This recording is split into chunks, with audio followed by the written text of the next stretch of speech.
Was the tree by me the only one that fell in all the town?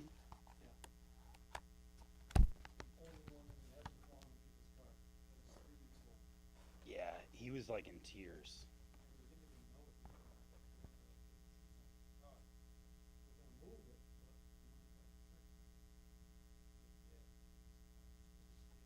Yeah. Everybody was so pleased, like the feedback I got from neighbors, like verbally, like I'm out walking the dog and they're like, we can't thank you guys enough for how quick they did that, and they were all so kind, and yeah, that kid was shaken up.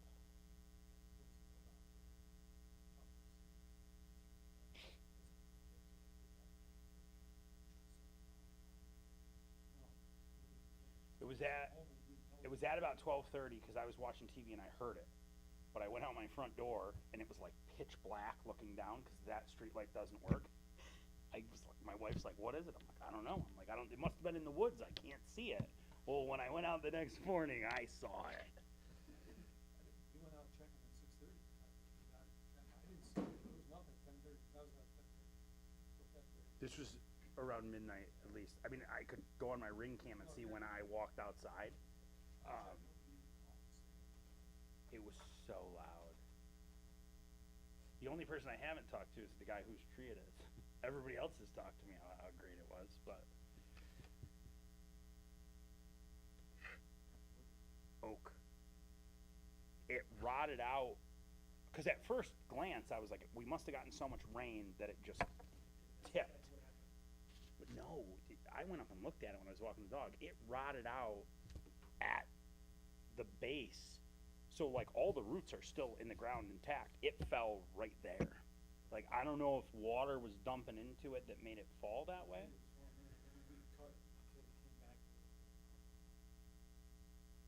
Yeah.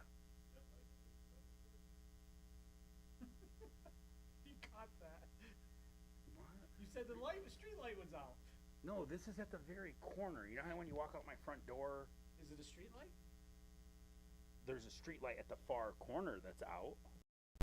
Yeah, I didn't know what's out. Well, it's fairly recent because I didn't notice it till this damn tree situation.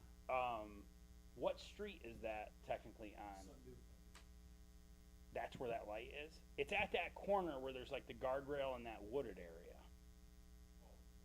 Yeah, right on that bend. Remember there was the guy has all that decorative stone around this fancy tree? Well, that's gone now. That's where it is. It's right on that corner. Yeah, I didn't know what that back road was technically, if it's that. I thought he was making fun of me because he was like, "Is there a tree in front of you?" He caught that. As soon as you said that. Sorry, Greg. I guess I should have texted you. Sorry. All right, you ready? Welcome everyone to the board meeting. Please join me in pledge allegiance. I pledge allegiance to the flag, United States of America, to the republic for which it stands, one nation, under God, indivisible, with liberty and justice for all. All right, roll call. Mr. Slota? Here. Mr. Simonis? Here. Mr. Johnson? Mr. Hulbert? Here. Mr. Warden? Here. Communications. Yeah, I have a memo attached. Broome County Clerk Aaron Martin would like to attend our October 28th meeting to give a presentation on his office. And there's 2 new tax cert cases that Nate can speak to better than I can. That's all. We can put that on a future topic list for Aaron. Okay. All right, moving on, open forum. Either one of you guys want to speak? Okay, we're going to move right along then. Old business, 5.1, wastewater treatment plant updates. Just there's 3 pay apps there. I did send an email out to everybody this afternoon.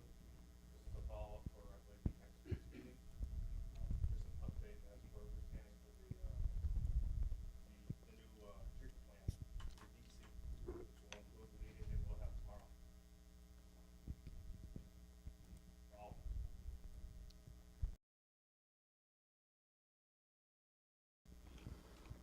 Okay, we had a meeting last Wednesday night, was virtual with Collins. First of all, I want to thank Renee. She's going over and above. She's got some very great skills I cannot comprehend. She's just a great person, and she's doing a great job. So thank you very much.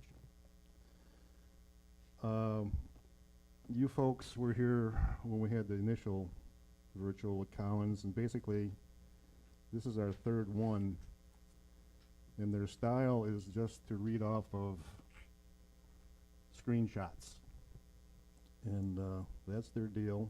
It's they could give a session moved over to our surveys, and last time we spoke with them we had something like around 140 returns. Now it's up to 600 somewhat, and they're very pleased with that. And then there was a comment like, well, I guess we're all set to incorporate some of the survey results into some of their work. It was like, no, no, no, because we haven't even sent out our own surveys. And so I don't know if they like dealing with the town of Shenango or whatever, but I think we're a little bit different because we talk a lot and we kind of take over the meetings somewhat. We're saying, don't you want more input? 'Cause I think they were fully satisfied with 600 responses. And we're going, we have to get all this other stuff done. It's going to take some time.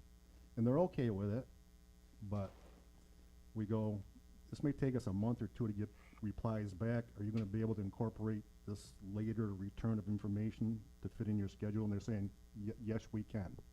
But I think we take them by surprise that we're going over and above what they want done. So that went on. And then they also encourage us, anybody in the room, whether we're on the committee or people who are observing us, to have their own groups get together and kind of have their own chat. I guess they call it meeting in a box, just to get more information. Then it led to the climate grant. And it was brought up by them like, oh, you got a grant?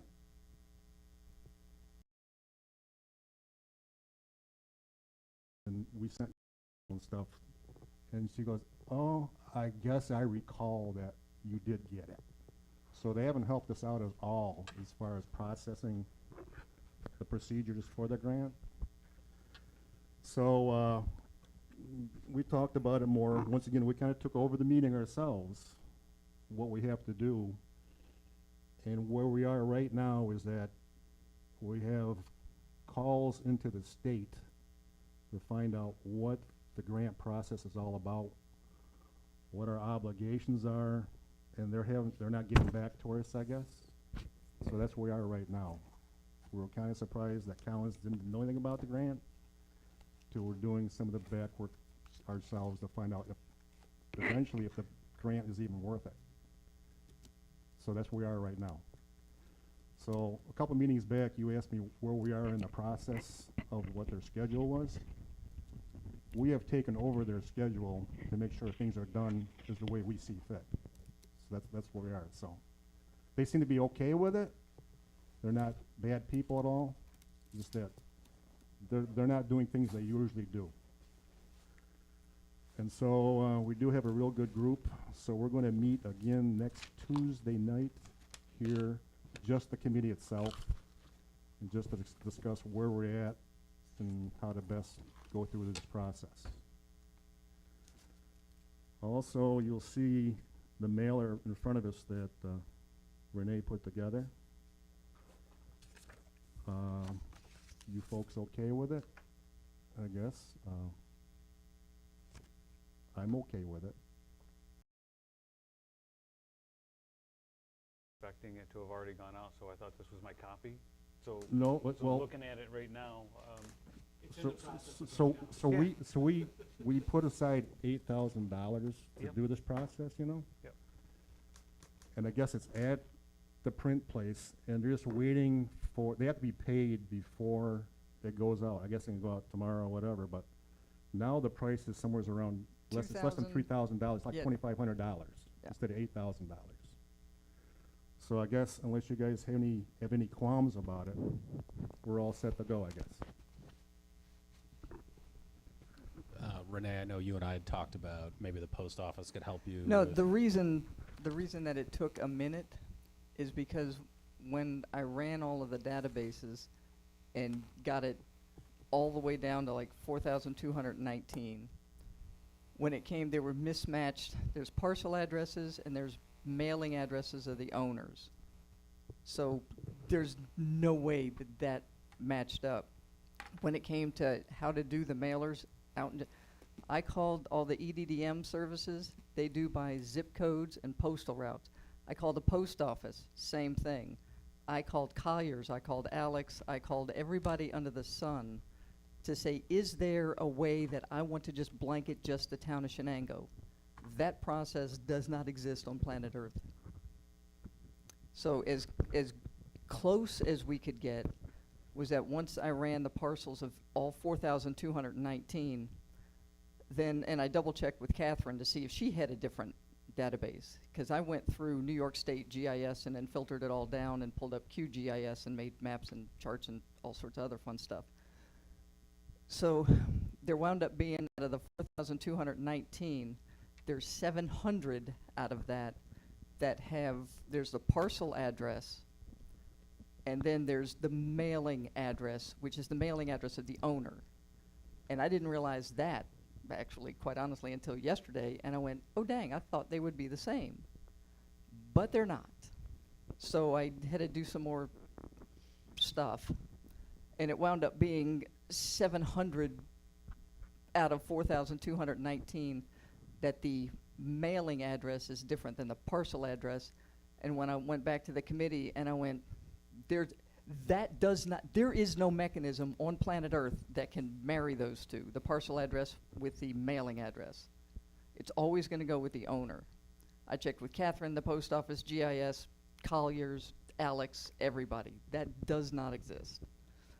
So when I talked to the committee and I said 700 out of 35, you know, we got 3219, that's where it is, and they said, that'll work.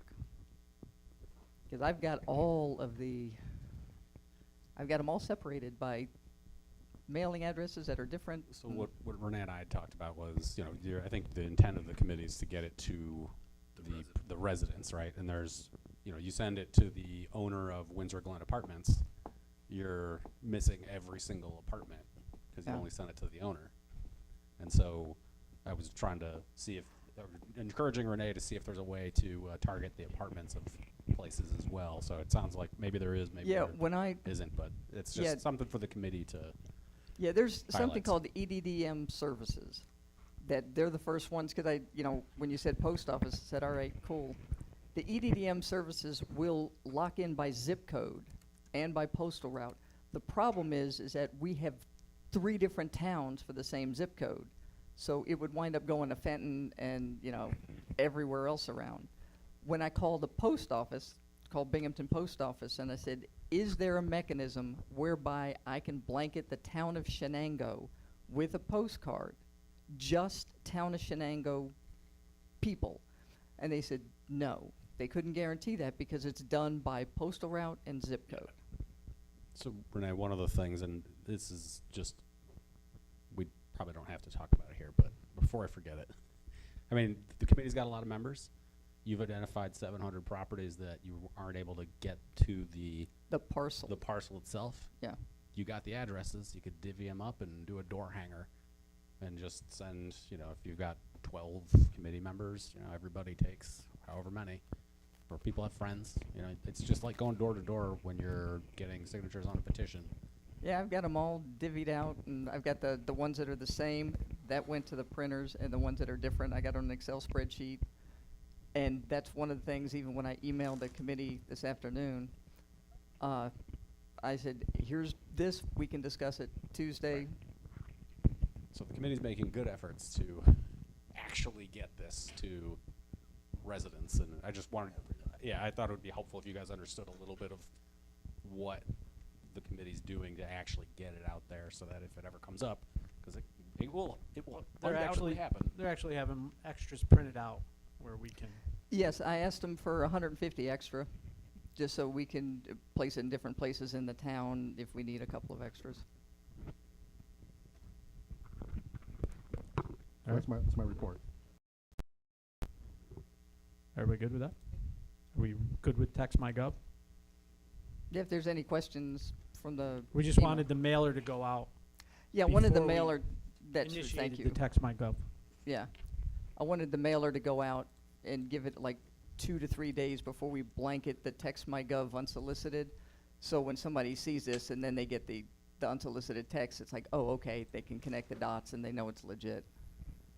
Okay. All right. Thank you. Renee, why is this situation any different than when a public hearing notice has to go out to residents within 500 feet of an applicant, and the notices go out to houses? We have all that stuff in-house. We don't go to these databases for it. That's the first thing I tried to do, was go on GIS. Whenever I do a legal notice, Not GIS. even in the regular thing, when I hit, it's only 500 feet within that area. For solar, we do 1,500 feet. For regular, we do 500 feet. I could not, it's always a circle. I could not draw a line like around to where just the town of Shenango is. Because there's no, I couldn't put a center point in the town of Shenango and then go out 5 miles or however far the town of Shenango goes. And Gene, I think because we're trying to target all the parcels within the town, the assessor has all of the address owner information. And I think what Renee was saying is there's apparently 700 No, yeah. non-owner occupied, probably commercial or residential buildings in the town. And so that's extra 700, which are also probably potentially apartment buildings or, multifamilies that I hope the committee is going to talk, I guess, next week about how do we get to those people. Yeah, that's one of the first things I thought of, Gene. There's also the voter registration. That was something else, voter registration. When I called the post office and I said, can I get that? That's only registered voters. I understand it's registered voters, but it's registered voters for everything. I understand that, but there's, it just seems to me to be, this is not the first time this has come up, so. No one database is going Yeah, to you can- capture everybody. And so it's just trying to marry the various Yeah. ones together to make sure. Because at least- the tax assessor runs into the same thing, because I bumped my list up against Catherine's list today. And we started to go through it, and she runs into the same thing. Everything she does, there's going to be a parcel address and a mailing address of the owner, which is not necessarily what the parcel is.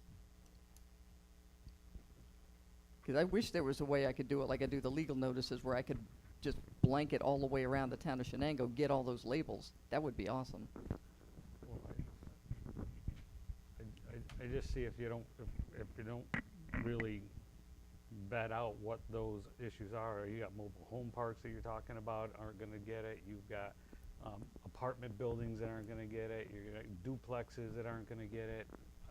That seems to be something that is important to make sure that all of the residents get it and not just, Agreed. Very much so. yeah, okay.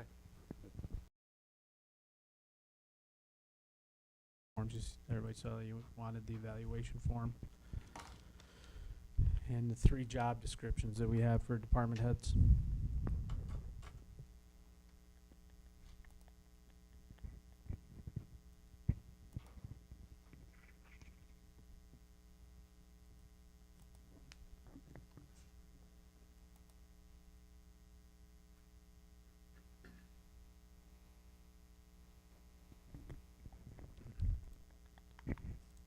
Anybody want to discuss this, or?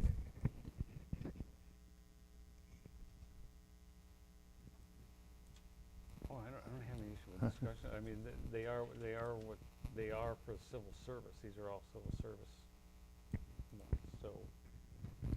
These are the ones that were current, right? Because I think there were some descriptions you had mentioned before, Gene, that had been changed in previous years, that we were still obligated to to maintain for several more years. I understand it was like 10 years when there's a change or something.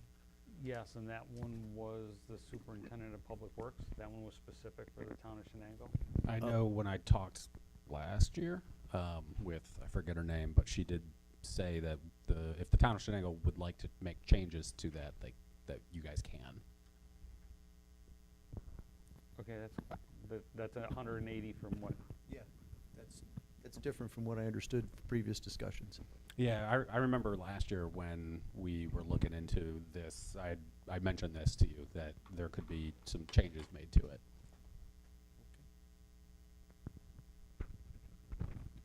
Very well could be, but that didn't stick in my memory. I just know what they sent in writing is what I'm gonna go by. And that's what they had told us during the presentation of getting this done, is that this was a 10-year commitment.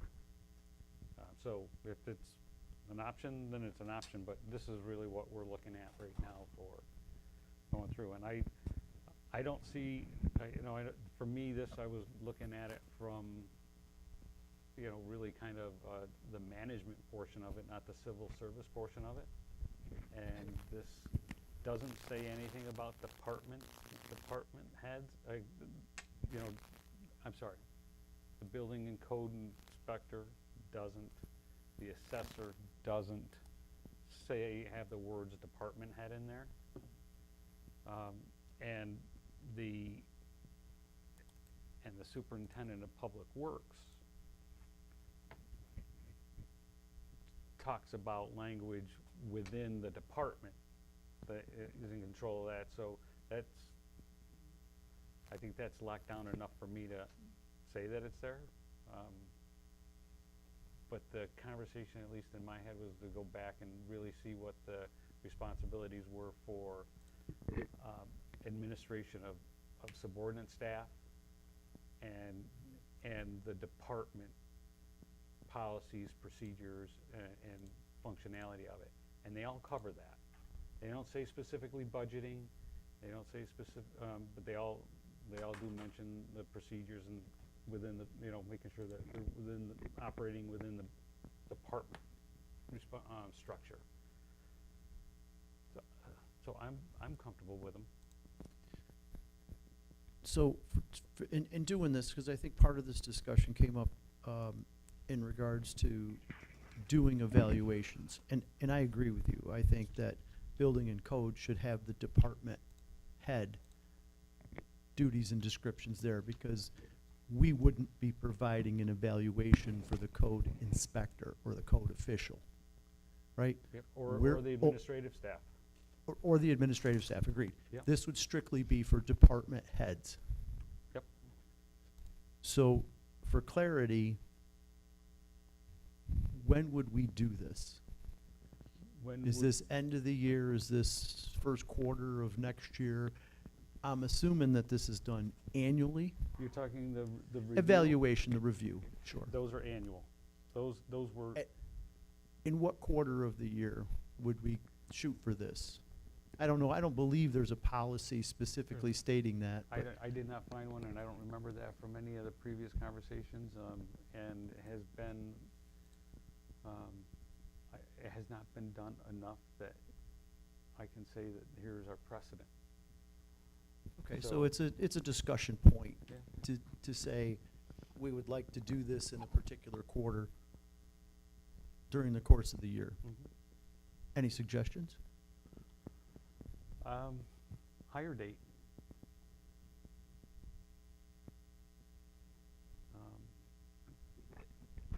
That's Hi- fair, higher 'cause that date would or certainly higher stagger, date right? Or if we load up the fourth quarter, that's. Well, that's right, a- that's a hard. that's hard. I agree. Might I suggest, when you guys are considering budgets, you are typically including any raises in your budget. You might want to do your annual review of somebody prior to including in your budget some scheduled raises. So I do want to at least bring up the point to that. The review document is not tied to compensation or anything. And historically, what we've all done is a uniform across. So I mean, it is what it is. So I don't it's not as important to me to be tied to close to the budget. This is an annual performance issue, and as long as we can get into that wheel and keep it going, then there'll be value to it.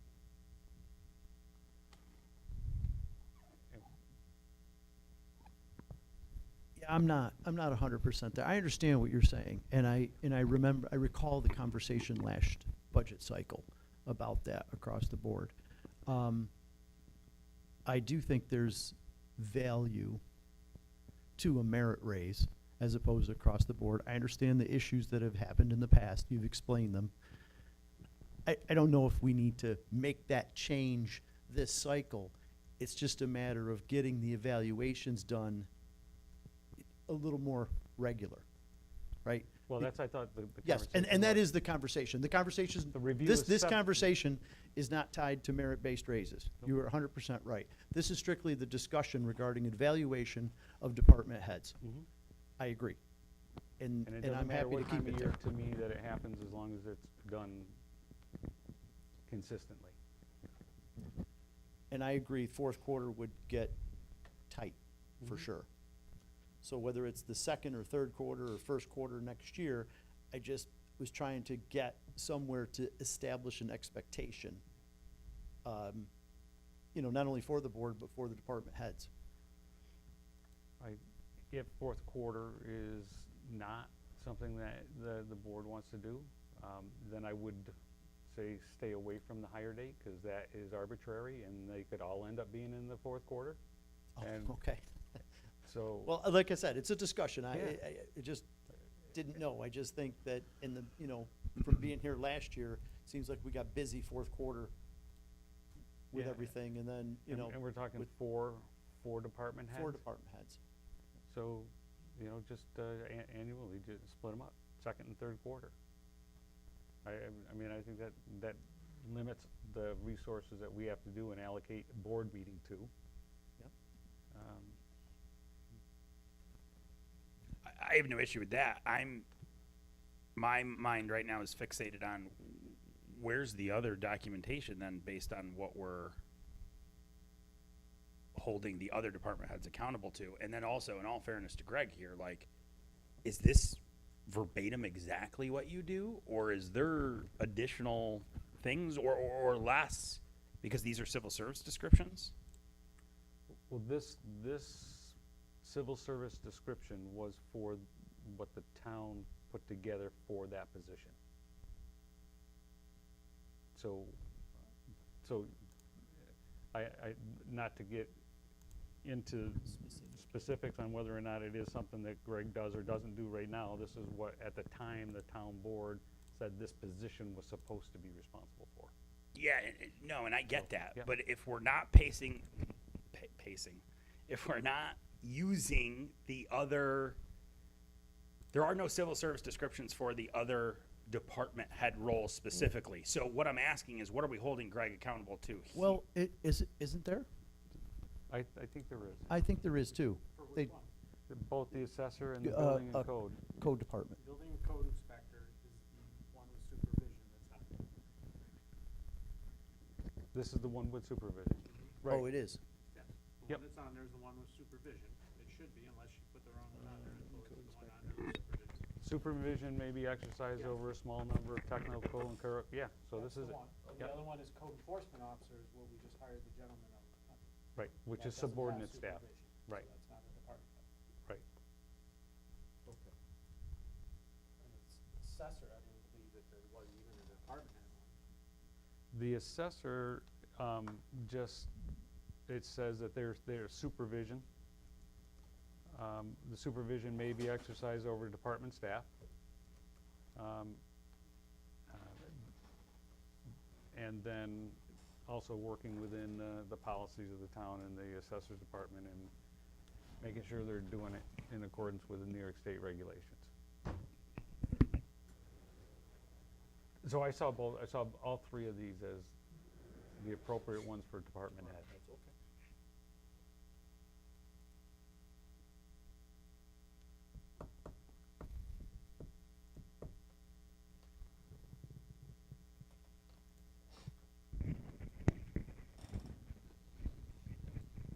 Okay. Yeah, Yep, so yep. this, yeah, so I guess I'm looking at this as information for us, right? And then we'll establish, evaluation dates. Yeah. I Okay. think that's fair. Okay. Yeah. Any other discussion under 5.3? Are we good? Jay, just to get some clarity on what timeframe are you thinking about for the evaluation date discussion? Like next meeting or? Yeah, I mean, not unless, you know, we want to establish something now, but I just wanted to give everyone time to digest it. We can certainly do that next meeting. I do like the idea of just staging them out 2 and 2. I don't think there's anything wrong with that. You know, to just kind of establish those to say, hey, we want to try to get this for second quarter next year, maybe April or May, and then somebody in August or something, or July, get before budget season or something. But I just wanted to give everyone an opportunity to just digest it and just get it on our radar. Okay. Not unless you have some thought to the dates or months now that, No, no. I mean, I'm flexible in that regard. It's out far enough, but I think if we just get it on some sort of future calendar, Yep. that way it's there for the department heads and for the members to plan for that. The only department that's really, you know, is the highway department. That's really not something that's in here, so, you know, we don't have any authority over, you know, over Darren or, you know, what's going on with that. So, I mean, that was the fourth department that I was talking about, right? Code. You got clerk's Oh, office. sure. You don't have any Okay. say in the clerk's office. You got the courts. Oh, Courts, clerk, Darren are all elected. Highway's elected. And then the other 3 are not. Because you have Assessors, ordinance, Yeah. and DPW.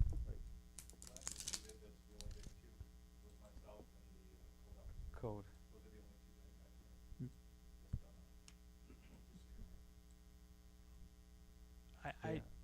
I know we've always said that. I didn't know if the assessor can't be under the supervisor's office, is it? The assessor is normally underneath the code. And But that's what I'm saying. Did we in the past Oh. not determine that to be a department head? I don't know. I'm No, just the throwing- assessor was a department head, and Okay. going back to Tom.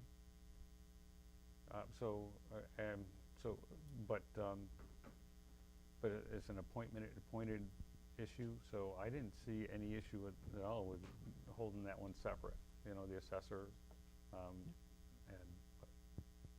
when we were talking about 4, I do realize I wasn't thinking about the clerk, but that's also an elected position, so which ones are we Yeah, so if that's the case, then DPW, code, and the assessor, you'd do them all at the same time, right? Because if we were gonna do 2, we could just do 3. There's really no sense of staging it out. And I would just suggest something in April. And if we just do our last meeting in April, because we're going I'm- every 2 weeks. Right. I think that's what, that fits for me. That would solve that right now. Okay.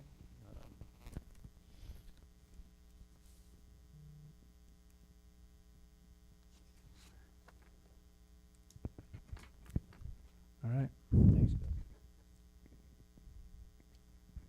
Good with 5.3? No other discussion on it? Can we do that as a resolution at our next meeting, to set that for the town policy? Sure. You want to? Oh, for policy, yes. Yeah. Yeah, I think that would be good.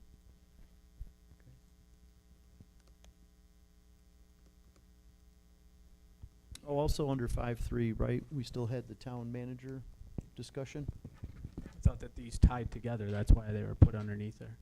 Right, Because but- we determined that the department heads were running the town underneath the Right. direction of the So the board. question is, that's fine for the last meeting in April, kind of going forward, but for the sense of urgency here of just kind of getting on the right track, I don't really wanna wait till April to kinda have some sort of discussion with the department heads and just kind of, you know, reset the stage, if you will, of kind of what those expectations are. I don't know if it's necessarily an evaluation, but just kind of a clearer understanding, because I know we've had some discussion in the past where a lot has come to the supervisor, and we've had the discussions here where, hey, the department heads should be taking care of this. This shouldn't come to the supervisor for an A, B, or C decision.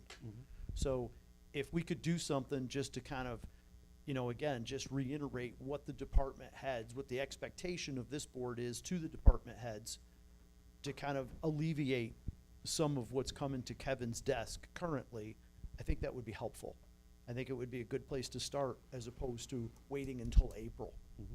So I would like to propose that in, if not next meeting, the next one after that. To kind of have those discussions and to, you know, I think for the members to review this and to have those discussions to reiterate that with the department heads.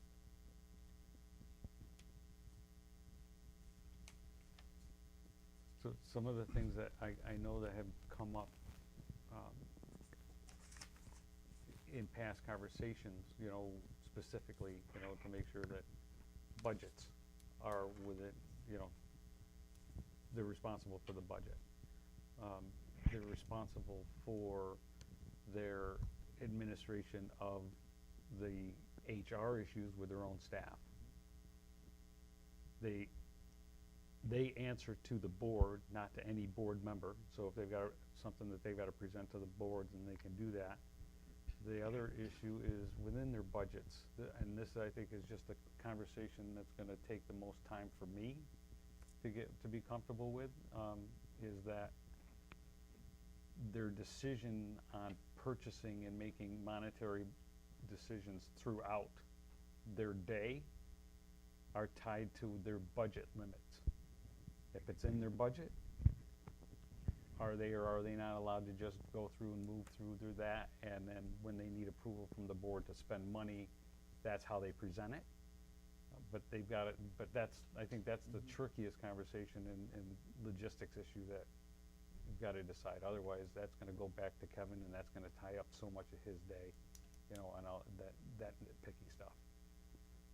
So when we have those conversations, those are the 4 topics I know that I'm gonna be focusing on. Yeah, I think I think if all the members pull some topics to discuss, and I agree with you, that one's certainly the one that probably caught. Yeah, I would like to, I'd like to put that to the agenda for, what's today, the 5th? So there's a public hearing next meeting for the EDUs, Oh, it is? which Okay. is, I think That that's one's the gonna be pretty 19th. involved. Yeah, that's gonna take up the time. I could commit to having the topics for everybody next meeting and then the following meeting. Yeah, I think that would be great if we could do that. That would be the September 2nd meeting, that we would actually have the discussion. But if we could pull the topics together, just Yeah. even as an informational thing for everyone to digest. How would you like to handle this with the department heads? Would you like them all to be at the meeting? Do you want to do it one-on-one with the department heads? Do you, I think that, for me, it's fine if they're here, but it's not a discussion issue with the department heads. It's a board discussion on what we want and have expectations on. Right, I but think if they have questions, what if this situation? How do you want me to handle that? I think that's for me, that's part of the process afterwards, but if we can come to a consensus on Well, that's what what I'm we getting want at. How do you want to do afterwards. this? Do you want us to come up with what we think the department heads should operate, how they should operate, and then they have questions that come back to the board, and the board can address those? I don't know if this is an open thing. I'm trying to figure that out. Well, I think we have the topics to put out there, but I think if it's a board discussion, we have to have them here, right? If there's questions or something that come back. But you don't want to go back and forth, is what you're saying, if they're here. We don't want this to be a drawn-out. No, I think it's, myself, I think it's fair for us to have a conversation about what our own expectations are, consolidate those, and then at a follow-up meeting with the department heads, have those discussions. Okay, I- so, If there's questions or problems. so 9.2, you want to have the board discussion on the responsibilities. Yes. Okay, that's fine. That's all I was looking for. I just want to make sure if we, Yep. ahead of time, if we got a plan to make sure everybody's going to be here, then we'll make sure, but that's good, 9.2, that's fine. Yep. Good. Cool. Great, Alright. thank you. And the last question that I didn't see anything that was in the department head evaluation that was lacking, that wouldn't pull in any of the expectations that I have of what my idea is of what a department head's responsible for, so, I didn't know if anybody saw anything that was missing from that evaluation form, you know, specifically or not, but it covered, for me, it covered the HR, it covered the policies, it covered, you know, the budgets, and it covered the supervisory, technical ability, that kind of stuff, so I thought it was sufficient.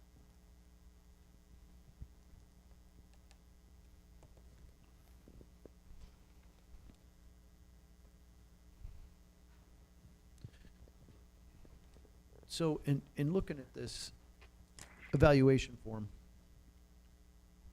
this evaluation is only done by 2 members? Well, I if mean, you the- go, the- if you go the- over 2 members, then it's a quorum. Right. So that's why it's always been 2 members. So, that's a good point, Kevin, and I didn't notice it or not, but I really remember the decision of the previous board saying that a department heads were gonna be annual review by all board members.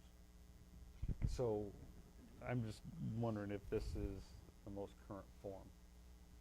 And I'm not saying it's not, I just, This is the form that I have in the policy manual. yeah.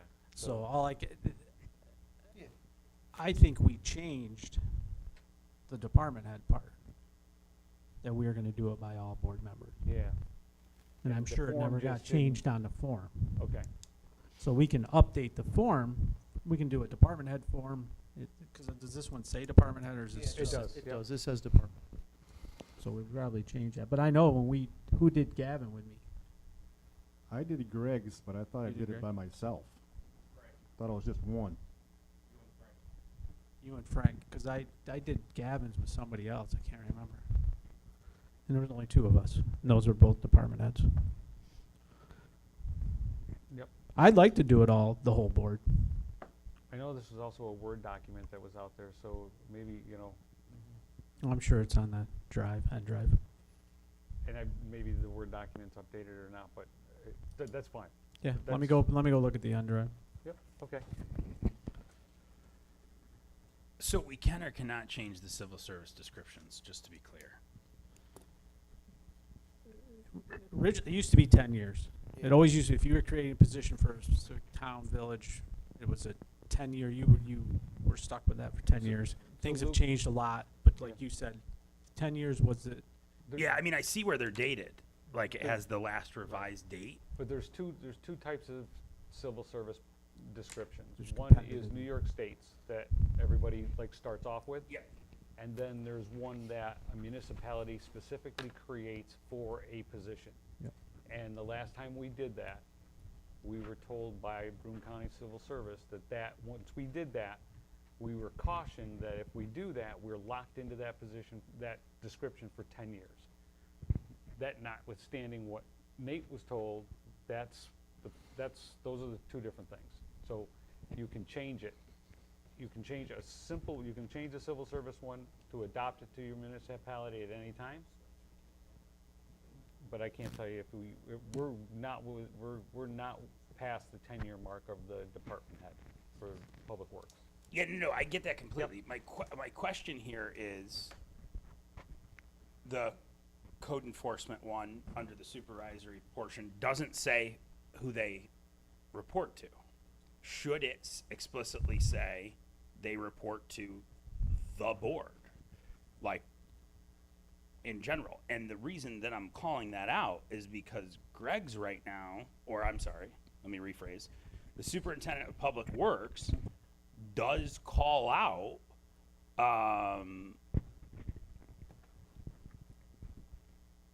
performed under the general direction of the town supervisor. Should that say under general direction of the board? So, for the code, the building and code inspector,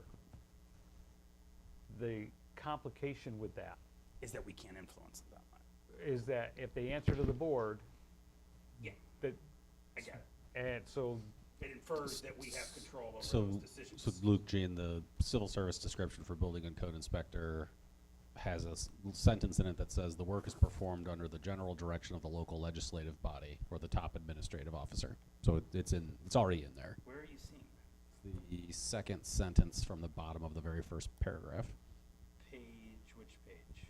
first page of the building and code inspector. Can you give me the page number? Is it page 71, 72 in this packet? I don't know. oh, yeah, no. Page 73, or 72, 72 of 523. Yeah.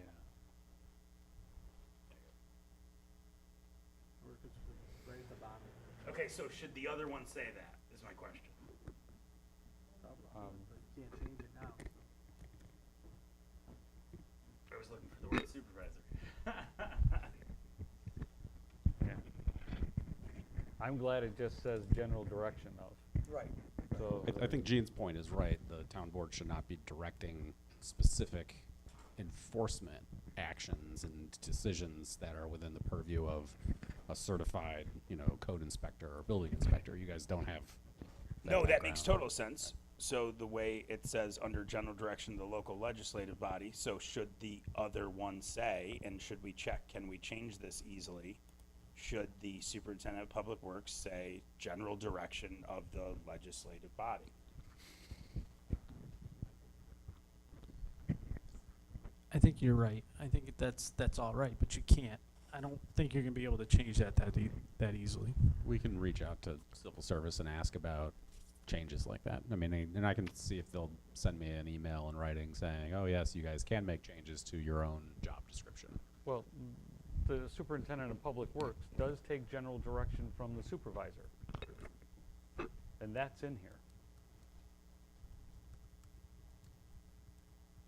So it puts it on your shoulder. That's what I'm not. That's why I'm asking, That's should we why- change it? I'm not, what's the ask then? Should we change this to legislative body so that the superintendent of Oh. public works has to come here and say, hey, I've got this situation, how do you guys want me to handle it? As opposed to, the way I read this is, I think Greg is right to go upstairs and say, hey, supervisor, how do you want me to handle this? That's my interpretation of this. Not under general direction. I If it was- disagree. If it was under direction of, then that's a hierarchy issue. We can't hold the superintendent of public works responsible for these things, but then also hold the supervisor, and then come here and say, but the supervisor shouldn't be making decisions, he has to come here and talk to all of us. Especially when it's about an HR issue, or especially when it's about, like, we can't hold Kevin to two sets of standards.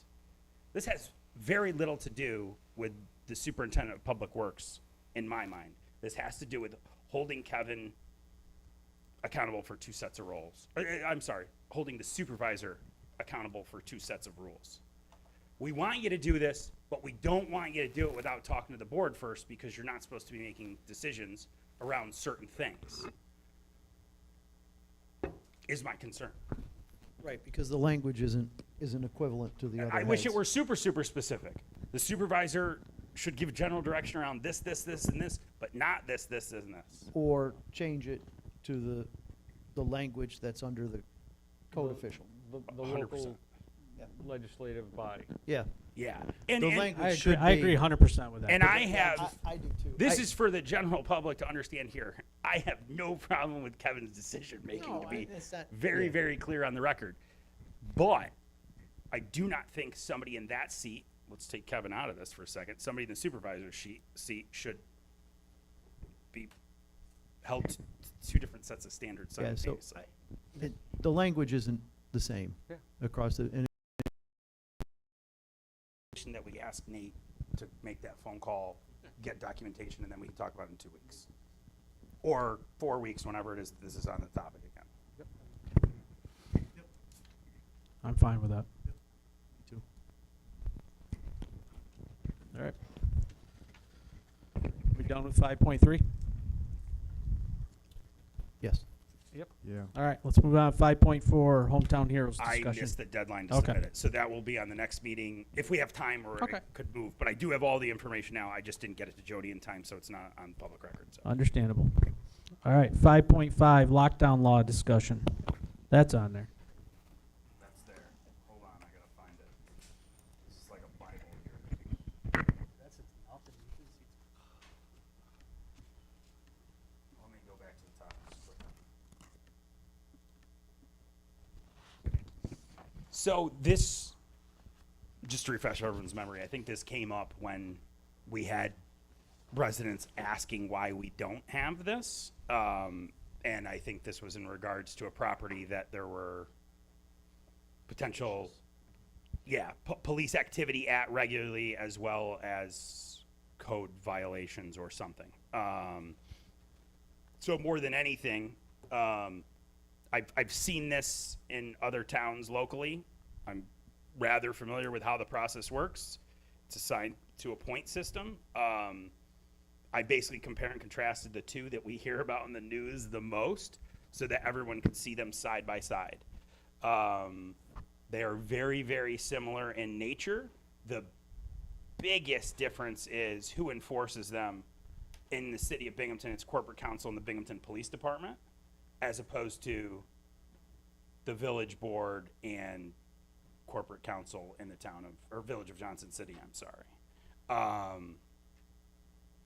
I totally understand the why behind these two municipalities did this, and I see where I think having something like this enacted here is beneficial. And honestly, I don't know, based on this, it's a 12-point system. If you scroll down, you can actually see how the points are assigned on the second page. I don't know if we would ever have a property here, knock on wood, that would fall into this extreme of these, I'll use the word violations. But I think it's worth a discussion, and we have taxpayers, constituents, town residents asking us why we don't have this.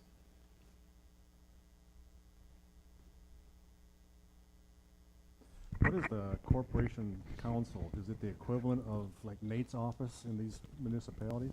So Nate would be taking care of this, keeping track of all the scorecards and the violation numbers and things, and Also, when, in the instances you're talking about, the attorneys rely on the enforcement officers, so the police officer and the code enforcement official, to provide all of the information. So if somebody says, hey, town board wants you to commence a lockdown action against XYZ property, we'd say, okay, hey, code officer, send us all of your existing code violations, and we look through them all, and then we try to tally up if there's enough points or not to actually do that. Same thing with the police, except, I had a client 2 months ago who was complaining about, numerous incidents of police activity at a property within their boundaries, and they wanted to do a lockdown against it, so we foiled the police department because it was the state troopers for all of the incident reports. Only got half of them back, and in reviewing the other half, it was like it didn't actually trigger points because of the specific, it was like domestic violence where the victim who lives there was calling for help. You don't assign points in those instances. And then everything else, it's just a police incident report, somebody doing an activity, but there was no criminal action commenced after that, because anything that was criminally active, they didn't give us the reports. So they only gave us the reports where they weren't pursuing anything, which means you can't prove it. And while it might need to be a preponderance of the evidence, there's concerns about whether or not you even have that much evidence. So having your own police department Is essential for this deep. is crucial to this being effective, because then you actually get the police officers in to provide you testimony about whether enough information. Because otherwise you're just relying on a piece of paper, and we can subpoena a police officer. They're probably not going to show up or cooperate, and might even accuse us of interfering with their investigations at whatever this property might be, if it's, you know, the troopers or the sheriff. So there are issues with places attempting to enforce lockdown laws when you don't have your own police department. It's very hard to gather the evidence to actually move it forward. Doesn't mean that you can't do it. Doesn't mean that having something on the books is a bad thing. And it doesn't mean that we can't eventually prove something. You know, I just know that there's difficulties in gathering the information to do it.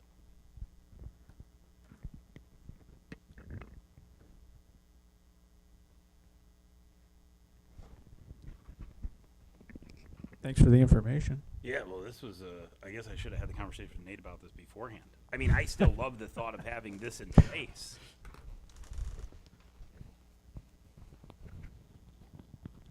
So, in section 12 of the point system, all of those things are made public.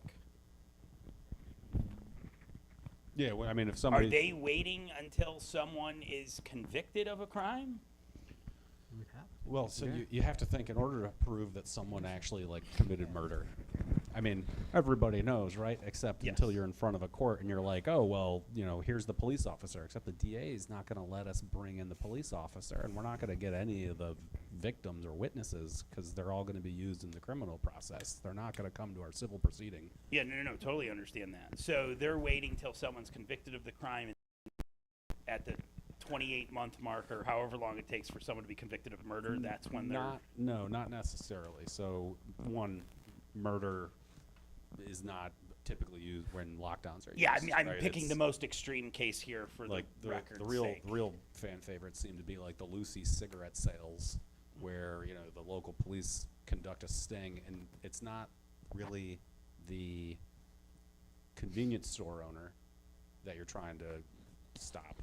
It's the actual property owner who, you know, these bodegas cycle through owners, right? And they're ultimately all tracing back to the property owner, and you want to shut down the property because the property owner is being irresponsible and allowing all of these repeat bad businesses into, like, the property itself. And so there, the police, because it's the police department of, let's say, like Johnson City, is working hand in hand with code enforcement and the corporate council to actually, like, shut down an actual problem property. If you had a problem property like that, like a business in the town of Shenango that the sheriffs and the troopers were really having repeat problems with, we might get them to cooperate. Your real difficulty is going to be the example that I think prompted you to bring this up, where residents see things, have called it no in, charges at that no property have charges. been made I'm not yet. even sure if there's police reports indicating that there's actually anything going on. So can you actually prove that, you know, in that example, I think these folks said it in public, that somebody was selling weed out of a car. Yep. Right? So, like, I don't know. But I think it's just that it's an uphill battle, and you're going to get pushback from, of course, the property owner and their attorney. And, you know, you got to be able to prove 6, 10, 12, 18 points within a period of time. We'd be relying on neighbors who are immediately going to be accused of hating these residents and having an axe to grind against them, which brings into doubt their credibility, potentially. Yeah, but when this outlines drug-controlled substance offenses, that is talking about legal. That's not talking about a neighbor's hunch. Yeah, I mean, that's where it's, again, it's like, yes, you might be able to rely on a preponderance of the evidence, but the neighbor saying, I saw them. Yeah, no. Right. Understood, yeah. I agree with you. I mean, I don't know how anyone else feels about this. I mean, this still, just because something's hard to enforce doesn't mean it's not worth doing in my book. Do you have any indication the success rates in either municipality? And I would be more specific about the success rates of our own prosecution in the town of Shenango. As a follow-on, Yes, that's a secondary thing in my opinion. I'm curious about these two municipalities because I do see an enforcement problem here. So Endicott. Even with the success rate, because I agree with Gene, the success rate of us under even our own code enforcement. So Needs Endicott, improvement. Johnson City, and Binghamton have repeatedly brought lockdown actions.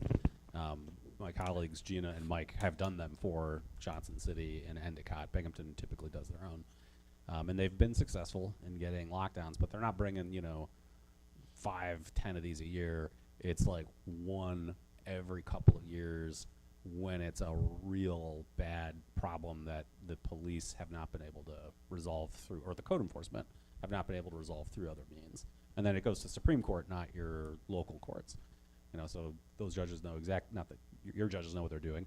Those judges know what they're doing, and they really hold the municipality accountable for being able to actually prove it. So those folks are going in with reams of data. Yeah, I have very limited experience with this in Johnson City, but I do know that if we took this to court in Johnson City, if the police and corporate counsel decided that this was worth doing, the success rate of that prosecution was incredibly high. Because to Nate's point, they did not go with, we've got two neighbors that think this is what's going on. It was incredibly well documented. The weak spot in this for us, in my personal opinion, based on what Nate just said, is the fact that can we not get the police to cooperate in supporting documentation? Oh, I don't disagree that's a weak spot, but I think our weak spot, our Achilles, is our own enforcement success rates for just codes. Yeah, I mean, in all honesty, how frequently are they going after someone for just code enforcement? In the town, or in other places. In Johnson City or Endicott.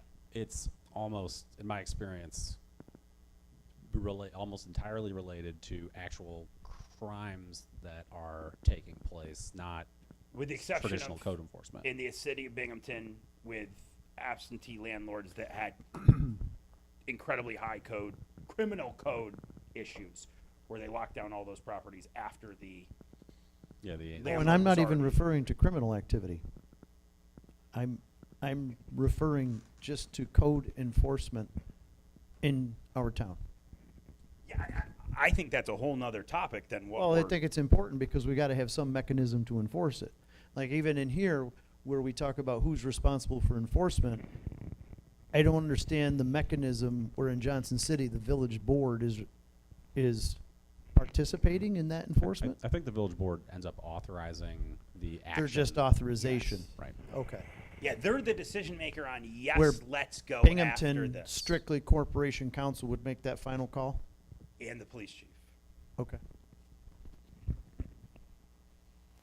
Typically, correct me if I'm wrong, in my limited experience with this, it was the police chief going to the board after talking to corporate counsel saying, I think this is something worth chasing down because you have had countless members in the community here concerned about this property, and now I have all of this documentation.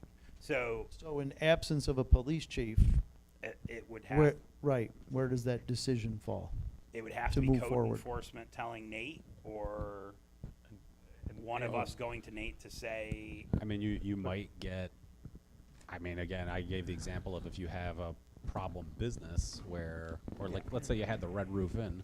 No, we've got to isolate this conversation from code and ordinance and criminal. They're completely separate issues, and the town can, with their code enforcement, we can only do code and ordinance. So if there's drug sales going on, there's anything that's really on any of these lists except for code violations, without a police department, we have no authority to it. So unless we're gonna put in a police department where we can control it, I don't know, I don't see how this is a realistic issue other than supporting the police and our residents when they call, reaching out to the police and keep doing what we've been doing. but I don't know if this is First off, do other municipalities in the state of New York have lockdown laws if they don't have a police department? That I don't know. The one client I'm thinking of had a police department, well, a tiny little village, had one, abolished it, or dissolved it. I should use that phrasing because they didn't budget. It was a budget thing. So they had a police department. They had a lockdown law. They dissolved their police department, kept their lockdown law, And it just stayed asked me national. to try and enforce it, foiled from the police or from the state troopers, got back, couldn't do anything with it. Yeah, no, I mean, I'm comfortable tabling this a meeting or two so that I can do more research on this. If I'm coming here empty-handed, I apologize for that. My gut is telling me that us talking about right now how well we do or do not enforce our code in the town and this are two different issues. If we want to make that a topic, we can. However, I think that's unfair given bringing in a new code officer in a handful of days. But the prosecution and the success of code itself, I think, is a totally different topic than what I'm trying to talk about here. Although I agree that that supports this. Or if you guys just want to dismiss this and yeah, it's 4-1 that you guys think this is a waste of time, then I'll kick boots. But I still think this is a discussion worth pursuing. I mean, I can call the sheriff's office if everyone feels comfortable with it. And if I use this as an example and ask what kind of support you'll give us and what kind of support in writing, I do understand the prosecution issue. And if we need supporting whatever, that would be on a case-by-case basis. Or if you guys want me to drop this, that's fine too. I just think the situation is, if there's a criminal call in the town, it can be handled by state police, can be handled by sheriffs. So it's not strictly, you're gonna be dealing with two, there could be ongoing, one address could have multiple 911 calls where sheriff's one day, state police the next day, you know what I'm saying? So you don't have, I see how it works in a municipality where there's a police force. I do see how this point system, this whole thing works. I get that. In the town here, I think you're not gonna get both those two to work together, because they're gonna have to work together for your points. Luke, the two situations that I can think of from recent memory where code enforcement has, right or wrong, singled out a property that was having problems that should have been handled by the police, that weren't being handled by the police, and the residents were upset and frustrated, and the code department got involved with property maintenance issues and noise issues and all those kind of things. The local sheriff's department came and discussed with the town board. That's something that we need to avoid because there's active investigations going on, and when we interject into that was problematic for them. I'm not saying what to do, it's just what has happened in the past. The other part of that was the perception of just constantly going to that property was harassment. And although there were discussions on either side of that, that's part of the argument with using our code enforcement people to do that. But those are just two issues that have happened in the past with that. Just wanted to just make everybody aware of that. I mean, you've got a lot of passion for this. I got no problem with you doing more research, Well, I think it's a waste of time, to be honest. but it's gonna be tough sledding without a police department. Yeah, I mean, okay.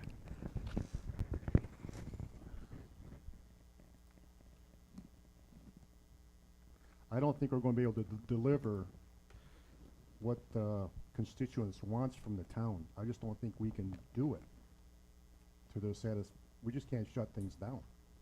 Yeah, I understand that it's not about shutting things down. It's about putting a system in place so that we could. And folks are giving examples of like, we're concerned about the enforcement. We don't know if this will or won't be possible. And I'm not talking about if it will or won't be possible. I don't know how the sheriff's department or the state police will cooperate.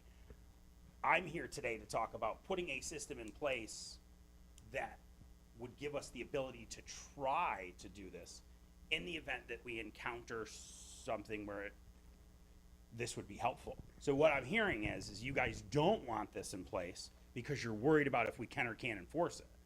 I'm really not talking about the enforcement of it. I'm talking about standing up some sort of a process so that we have this as an option down the road. I'm not looking at this as whether or not we can or can't enforce it. I think It practically. sounds like everyone is, though. But I'll clarify so you understand my position. Okay. It's enforceable with a police department. We don't have that, so I don't think that it's a viable solution or path under this model. The practical portion of it is we handle our own code and ordinance in-house, and we handle the criminal with the established sheriffs and state police. And with those two functions, we can control what's within the town's ability and authority to control. So I think that we can tell our residents, we have control over ordinances and codes. It's police, we don't. That has to be a criminal issue. Town does not have that. So it's not whether or not I think this is enforceable. I don't think it's a reasonable model for success without a police department. I just want to make that distinction.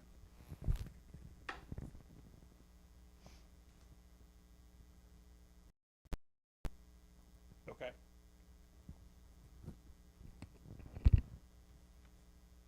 I'll drop it. No, I mean, if you get, the question was asked, are any towns without a police department have a lockdown?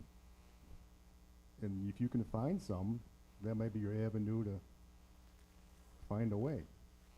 I just don't think we can do what you think we need to have done with the way we are. The reality of it is I don't know if we'll ever need this. I don't know if there is a property in the town where we've needed this based on this hypothetical point system. So, fine. If we're not standing it up, we can't ever try to enforce it. Once again, this is not about the enforcement. It's not about the enforcement of code. It's not about whether police would share information with us. It's about having something like this in place so that this is a option at some point. But I see what you guys are saying, but fundamentally we have bigger fish to fry, and it sounds like this is something that everybody has concerns with, and I'm not gonna pursue this at this point.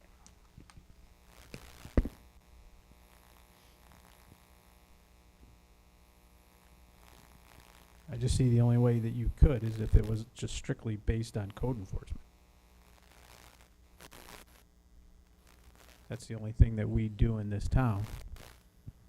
I don't know that. Once again, I don't No, know if I we'd be able to under- enforce it. I don't that's- know that's- if the that's police all would I'm looking share at, like- documentation based off of an assault or a murder or whatever we needed. So I don't know what I don't know.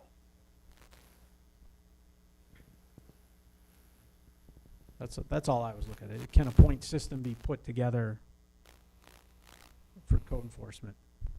Strictly for Yeah. violations of, Yeah, of course it can. You know, I think, and there are certainly examples of properties that are just junk properties, right? That are in just blatant, what appears to be blatant violation of our town codes, and they're not doing anything. But in those instances, what we've done is town board authorizes a Supreme Court action against that property owner to seek a declaration that they must clean their property up, and if they fail to clean it up within 60 days, let's say, then the town has authority to go in and clean the property and then charge the property owner for all the costs of that type of thing. So it's not a lockdown procedure, it's just a Supreme Court action for basically, it's premised on nuisance, but it sounds much more in traditional code enforcement than a specific lockdown law. I don't think you need a lockdown law to go clean up problem properties that are code enforcement issues. okay. Any other discussion on this?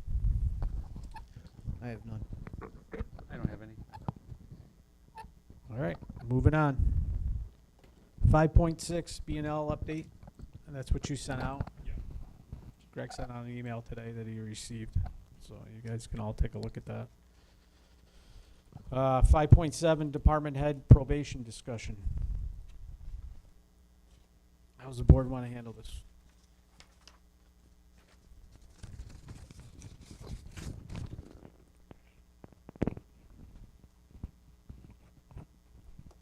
I don't have any issue problem just having the discussion. Is it Right. public discussion, or is it? Um, Ultimately, it's gotta be public. What's that? Ultimately, it's gotta be public. Ultimately, Yeah. it's on here because we have a department head probation coming up that's gonna be expiring. Mhm. We actually have one that's gonna be starting. And I just think an executive session for some clarification, just on how the members are gonna handle this and maybe warranted. And then ultimately, yes, it's all done in public. What's the topic for executive session?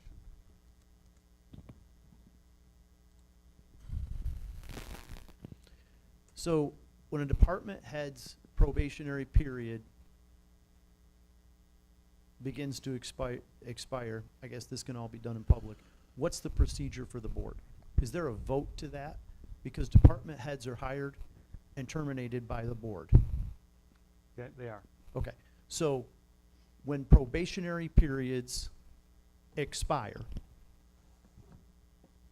is there a discussion regarding the position, the person holding the current position, and letting the probationary period expire or acting on it? What would that procedure be, and should there be a discussion in executive session regarding the performance of that position? I would like to, I'm gonna answer that in process, procedural issues, and not specifically department head or any other position. But what we have done in the past with probationary issues, as the board has met to discuss the performance and the evaluation of of that person's work in that position, and then decided on whether or not they were going to terminate before or not. But after that, Is that an executive session, that part of the procedure? That That's what was. I'm asking. that was, yes, and I do, and I think falls within the criteria of it, but it doesn't have to be. Nothing has to be executive session. I understand that. I'm just So, trying to get yeah, that it was. procedural point to say, what would that expectation be? Yep. And at what point does the board do that? Because we have a new department head starting. There's a, Which do we have a new department head? oh, we don't. I'm sorry. Okay. My mistake. I keep thinking he's not. Sorry. That's all right. I'm getting a little ahead, but I'm just, yes, no. But yes, so, We've had people hire people before. yeah, I know. The town board didn't know about, so that's fun. This is a special meeting, Gene. So, Yeah. but regardless, I'm just trying to understand that procedure on how we handle that. Mhm.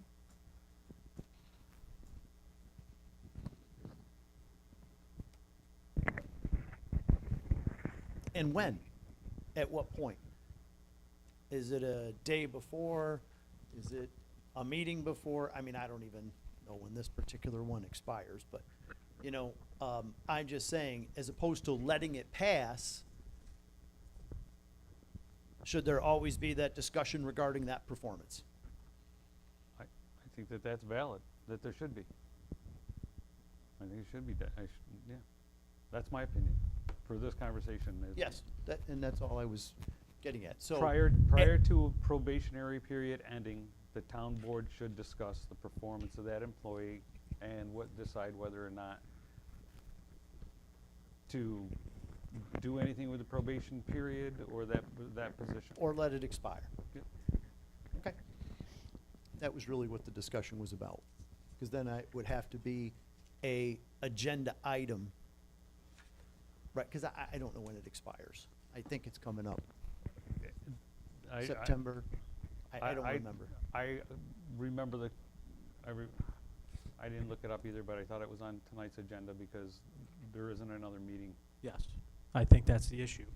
Oh, Is there isn't? because, well, there is a meeting the 19th, but you're not gonna have time. Oh, okay, so So then at the end here, yeah, we'll make the motion for executive session at the end. Does someone have the terms of the probation that I could see? Because that predates me, or I just abstain from the conversation because I wasn't here. The terms of the So- probation would be the resolution. Yeah, so on the September 17th meeting, the town board voted to extend Mr. Burden's probationary service through, for a period of 14 months, which began as of July 16th, 2025, which takes you to September 16th, 2026.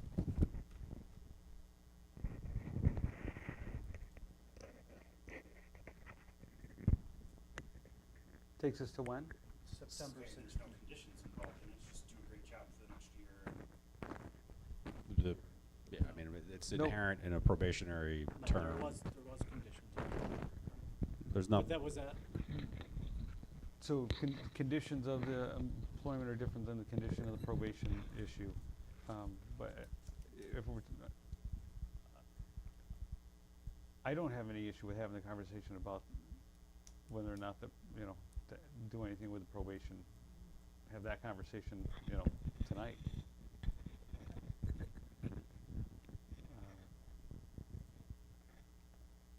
Or right now, right now. If, I understand that if we're gonna do an executive session, but, I mean, the executive session would be discussion on, I don't have any, right now, I don't have an issue with letting letting it expire. So, it's, just putting it out there, for the conversation. What do you mean letting what expire? The probation. But the expire. reason he was on probation was for, So that's a different issue for what you wanna talk about, where, that's what I'm saying. Is this a public thing, or does this need to be discussed in executive session, which I thought we needed to discuss this in executive session? There's a reason that he was put on probation. no, and we I just think If it's it's fair gonna to be- him. if I it's think it's executive session, then. Exactly. I just then think it's it's at the end. fair to Yeah. do it in Yes, at the executive end. session. Yep, Yes. okay. I think that's fair. All right, then moving on, there's no public hearings tonight. We are on to new business, 7.1, clerk's office financials. This was brought up at the last meeting. Yeah, this is, I talked with Luke a little bit about this. He wanted to hear if Tim could finish out the year, and in my memo I listed a couple different lines that we should be able to pull. Adam, I'm sorry, I can't hear you.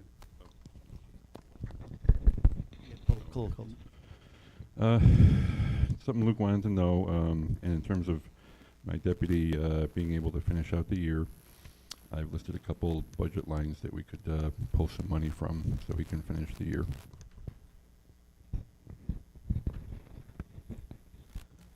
Why are we in the situation that we're in? Because I took time off and Tim had to cover.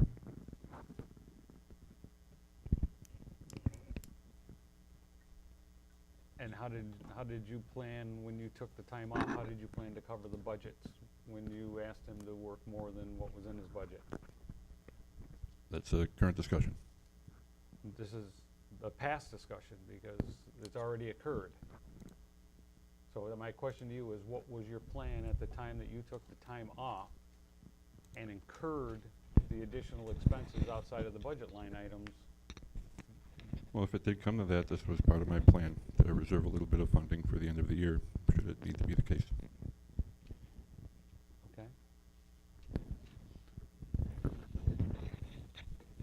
So what is the amount that we're talking about? Because I don't see that I just see highlighted amounts, I see line items, but I don't see a significance. Is this 50 cents? Or is this $40,000? What is this? The financials are from May, and that's as current as they get. We'll need slightly more updated financials before I can answer that question better.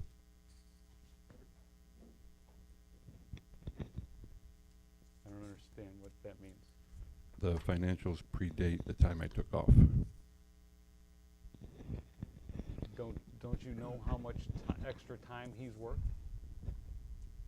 And why can't you just extrapolate that to what the original budget was for him and tell us what that liability is? I can get that to you. Then I make a motion to table this conversation until we get relevant information. I agree.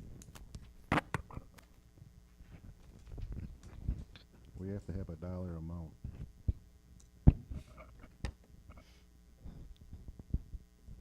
Yeah, I only know the one pay period that I happen to be in there, and he told me how many extra hours he worked. I have no idea where we are now overall, so I agree, let's table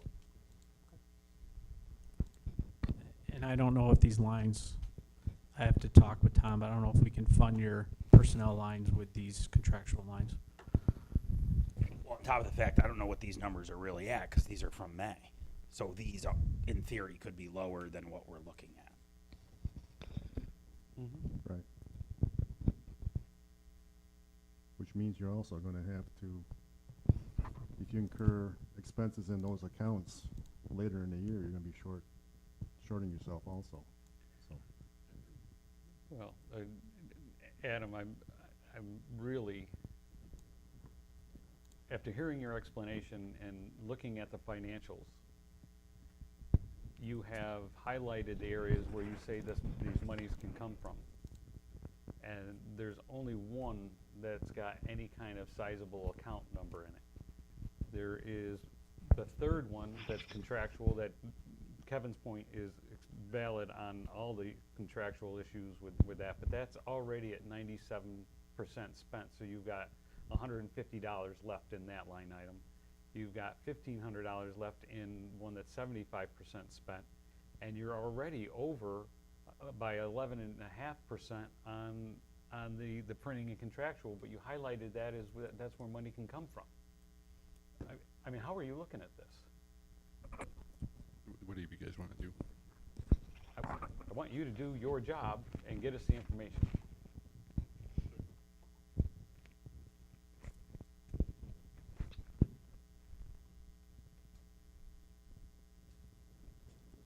And I want an explanation of how you're 11.5% over on a line item without having already discussed that with Kevin on how you were gonna get that back in line. I wasn't prepared to have these conversations. I can only caution you that you put that on the record. Okay. Any further discussion? I have none. I have none. So does he have money now to pay his next paycheck? To get him employed? Yeah, it shouldn't be that significant. That's the problem, is we don't know. It's not that significant. It's, I would imagine, Tim is contractually set, I'd have to double check my facts. I think it's 39 hours per pay period. The pay period that I was in there doing the vouchers, I said, how you doing? He said, I've worked 20 extra hours in that pay cycle. I don't know how many cycles it is that we're over, so in theory, the damage can't be to that point. I'm guessing, for the record's sake, I'm guessing, come November, this will be an issue. If it's November 1st or if it's November, 25th. I don't know when this is a problem. I also don't know if Tim ever worked extra hours earlier in the year where there's more exposure, and I wasn't tracking the fact that Tim was in the office by himself. Up until this point, Tim, while I was there, and I didn't ever think to ask, hey, Tim, how many hours are you working in a pay cycle? That's what brought this to my attention, and that's what had me ask Adam last pay period, or I'm sorry, last meeting, hey, Adam, where are we tracking on this? So in theory, if there's a couple situations in January, February where Tim had to stay a few extra hours here or there, that could affect this in theory. But once again, when Adam showed me this the other day, seeing that this, because of the bookkeeper issue we had, this is through May, this doesn't help me at all. I mean, it doesn't help any of us. It doesn't help Adam. No, but I can look at, there's only 2 line items in this budget, and that's the personal services for the town clerk. And for the 1410-111, that's the deputy clerk. Yes. That's a $20,000 line item for the year. Yes. We're in May, which is 5/12ths of it through, and we're at 57.5%. So Remaining. $10,000 is where we should be. We're a $1,500 deal in May. So it could be over more than November, like I said. Gene, Gene, if I can interject, I want to just make sure, maybe I'm reading it wrong, but the 57.4%, I think, is the remaining percentage. It's the remaining amount. So the unencumbered balance is the 11.5. Oh, So it's percent remaining, so thank you. Yes. Okay. And I think that holds true. It I is think- definitely the remaining. I think that holds true with the other contractual items you were looking at. So instead of Adam being 11.5% over, Nope, he's that actually 11.5% under somehow. Because there's a negative balance in the expended. So So there's. It's not an 11.5%, he's 111.5% under, so somehow they've gotten funding into a Right. source. There's money left over Beyond from the year budget. before or Right. something. Yes. Yeah, okay. All right, well thank you, Nate. So this is looking to me to be right now in May, a $1,500 issue.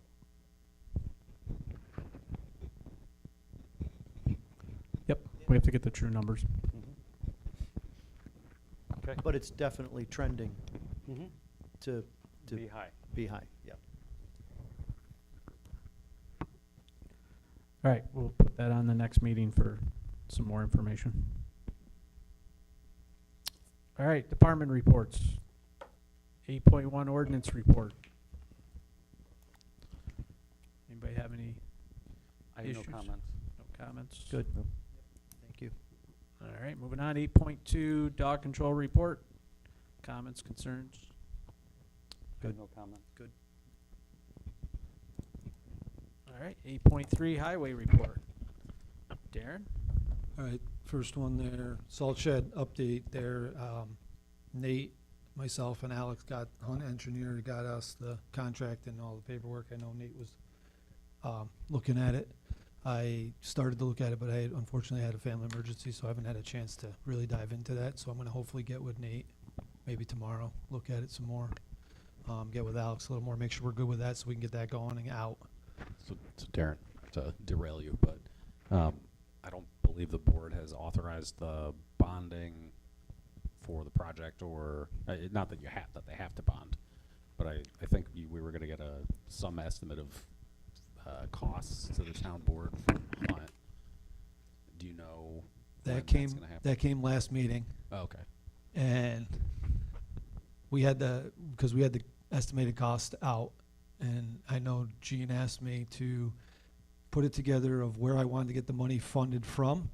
And again, that is my apologies. I'm gonna have that for next meeting because I wanted to get, I was more interested in getting this to Nate to look at as well so that we could look at it all together. And with everything going on, I just didn't have a chance to get that going on. So I apologize on that delay for that, and with Kevin, I didn't have a chance to meet up to exactly go over all the financial portions, which makes it easier.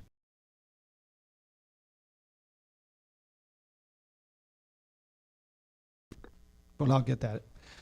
Going on with that is the seeker. I'm hoping to have that ready, Alex, for next meeting also. So if we can maybe we can get that on and be quick, hopefully. With him not being here also today, he asked for it to be next meeting also, which will be good. As long as you guys are okay with that.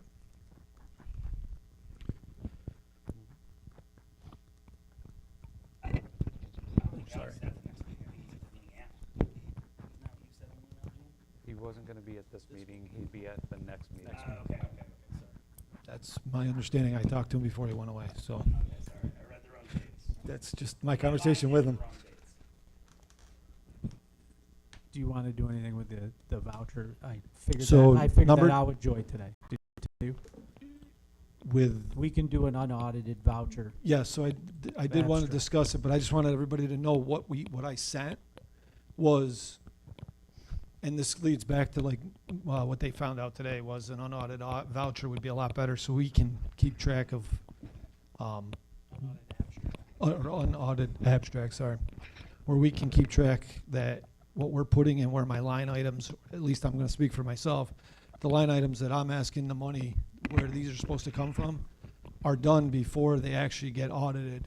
Because if you look at the voucher on this one, does not match where it actually came from on the audited voucher portion on the second page at the bottom. Those lines don't match. The broom bituminous ones that say DA on the actual audit one is DA 5110.4 for both of those. And on what it was supposed to come out of on the actual voucher was A 8540-200. So they don't match, so it throws my, again, I did talk to Joy real quick today, that she did talk to Kevin about doing an audited version first would help us to double check ourselves that it's all being done, and So not J- changed or moved or miswritten or whatever, but. So Joy informed me in the past that they used to do this. Past bookkeeper, past clerk used to do, after the abstract was created, before the abstract was finalized and the checks printed, an unaudited report can be printed where it would go to the department heads to make sure that their vouchers are where they want the money to be drawn from, that they're correct. And then if corrections were need to be made, they were made before it was finalized. Before. So my feeling was that after Adam creates it, it would, before the board signs it, before you guys come in to review and sign it, I can print that off, send it to the, electronically send it to the department heads to do a quick review.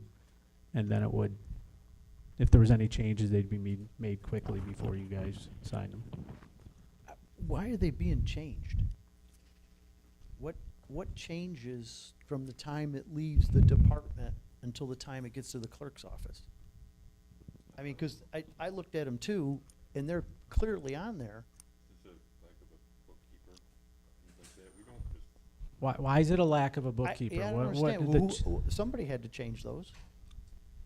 on this particular one from, discussing it with Tim, he said that, anytime something like that happens, he's directed by Joy to do it. to do what? Change the line item. Okay, well, that's a case I can't answer to if that's like a verbal change. If the voucher shows up, yeah, I don't know.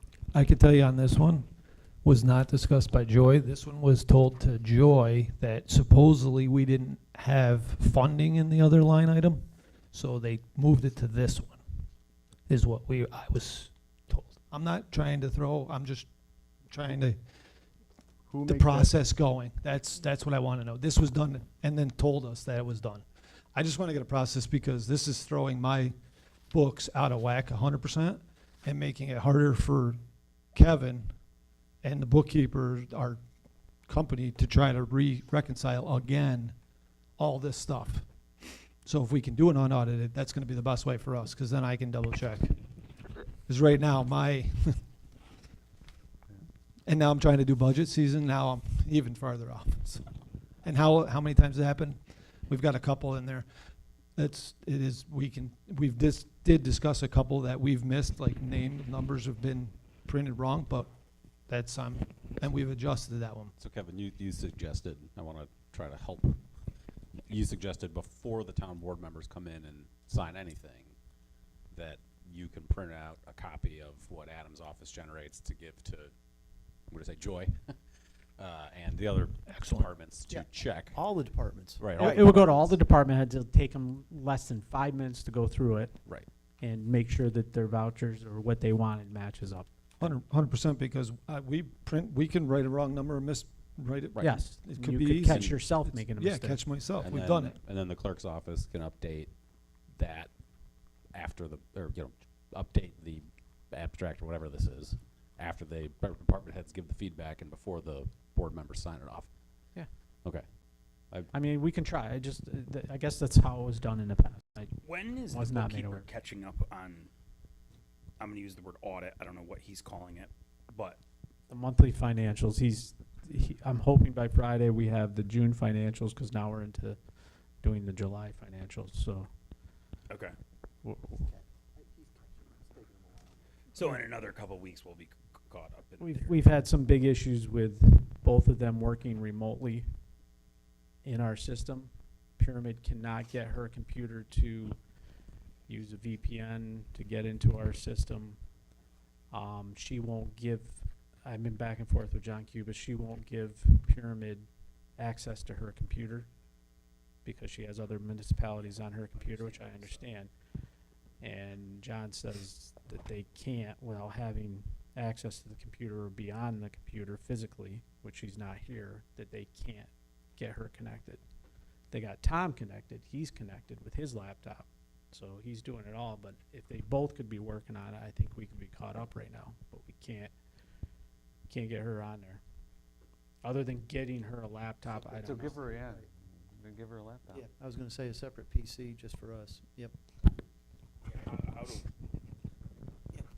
Let's get that on the next agenda. Can we create, I don't know what budget line that would come out of, but Come on. You might have an extra laptop kicking around somewhere. Take this too. one. yeah, she can have mine. She might Well, not be I- happy with Let's it, see if we can let's- find it. Let's see if, let me talk to her again and it's just, But yeah, if we need to get a laptop. Oh, I would prefer to set I it haven't up had for the time to work on it. success with, I understand. Yep, all right. It's a lot to Yeah. try. All right, so we're gonna try the unaudited voucher. Yes, let's try to see if that corrects some of these issues. And I'm hoping that by the meeting, or the meeting after, we can have the lines, So when all I get the adjustments audited voucher, for I'm resolution. gonna assume, or are you gonna initial it that it's good? I mean, how do I know that if I get the audited voucher, it's good? Just because you looked at it, we still don't know. I mean, am I gonna have to look at each one of these? No, because No, because our checks and balances should be the unaudited one. And then once they go back to them to be the audit and As long as final they've one, got, as long as they got it corrected. corrected. Okay, let's try it. Because then once they go in the unaudited, we're gonna mark up the unaudited one, let's say change, mark it here with a change and I'll initial it. And then we'll know when it goes to the audit portion if it got changed. If it didn't get changed, then we know. Okay, that so point. when, okay, We can do the unaudited one. okay. All right, let's try it.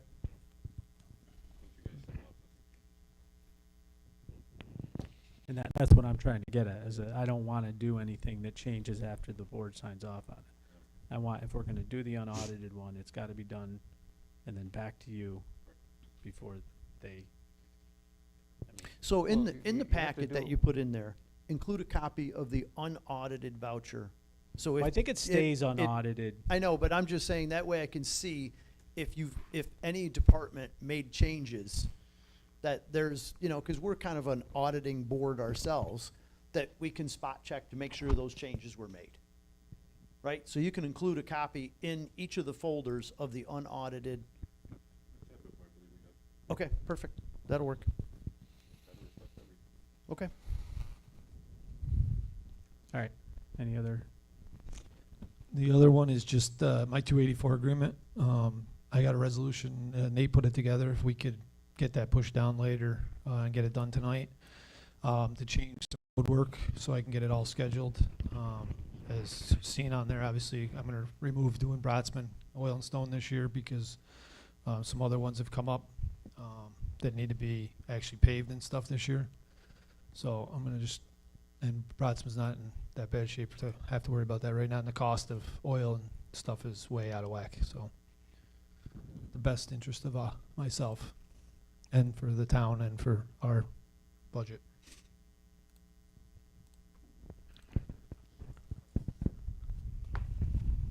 All right. Does the board want to entertain that resolution during the resolutions?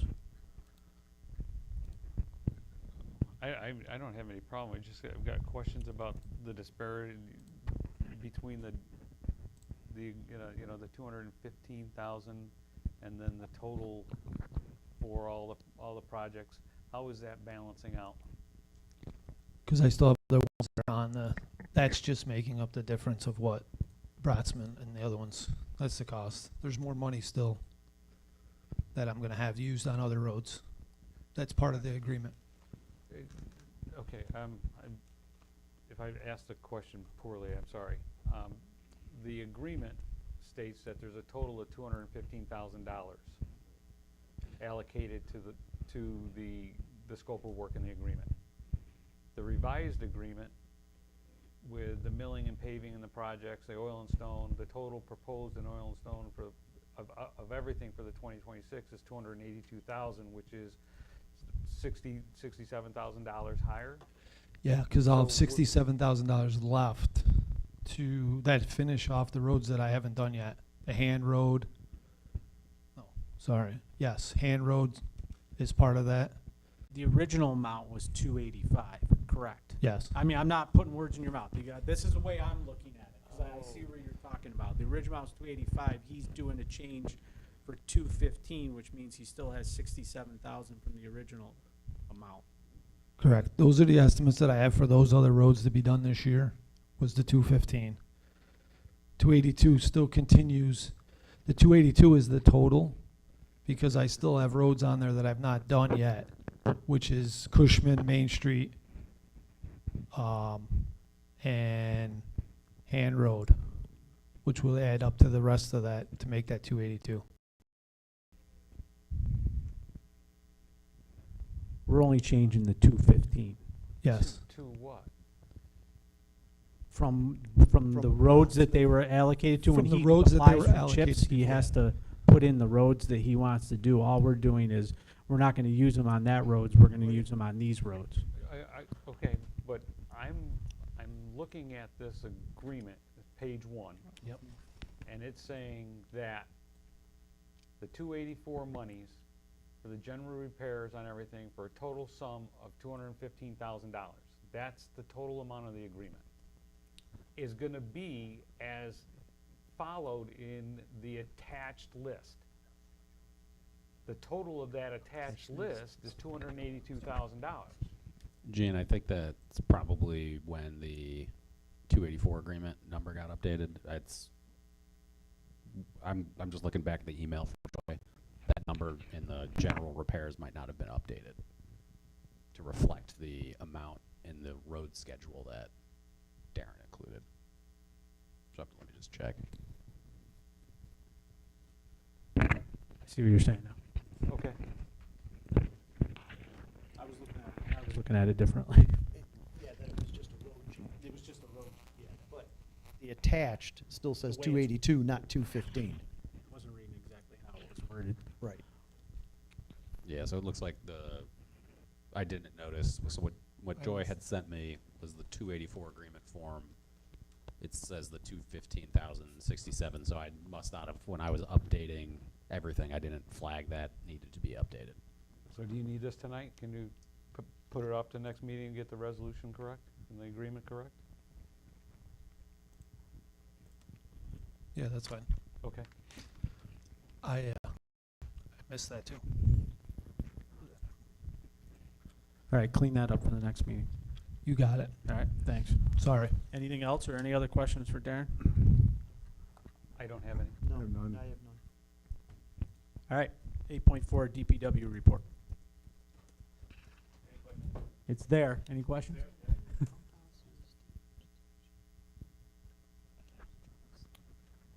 I don't have any. Thank you.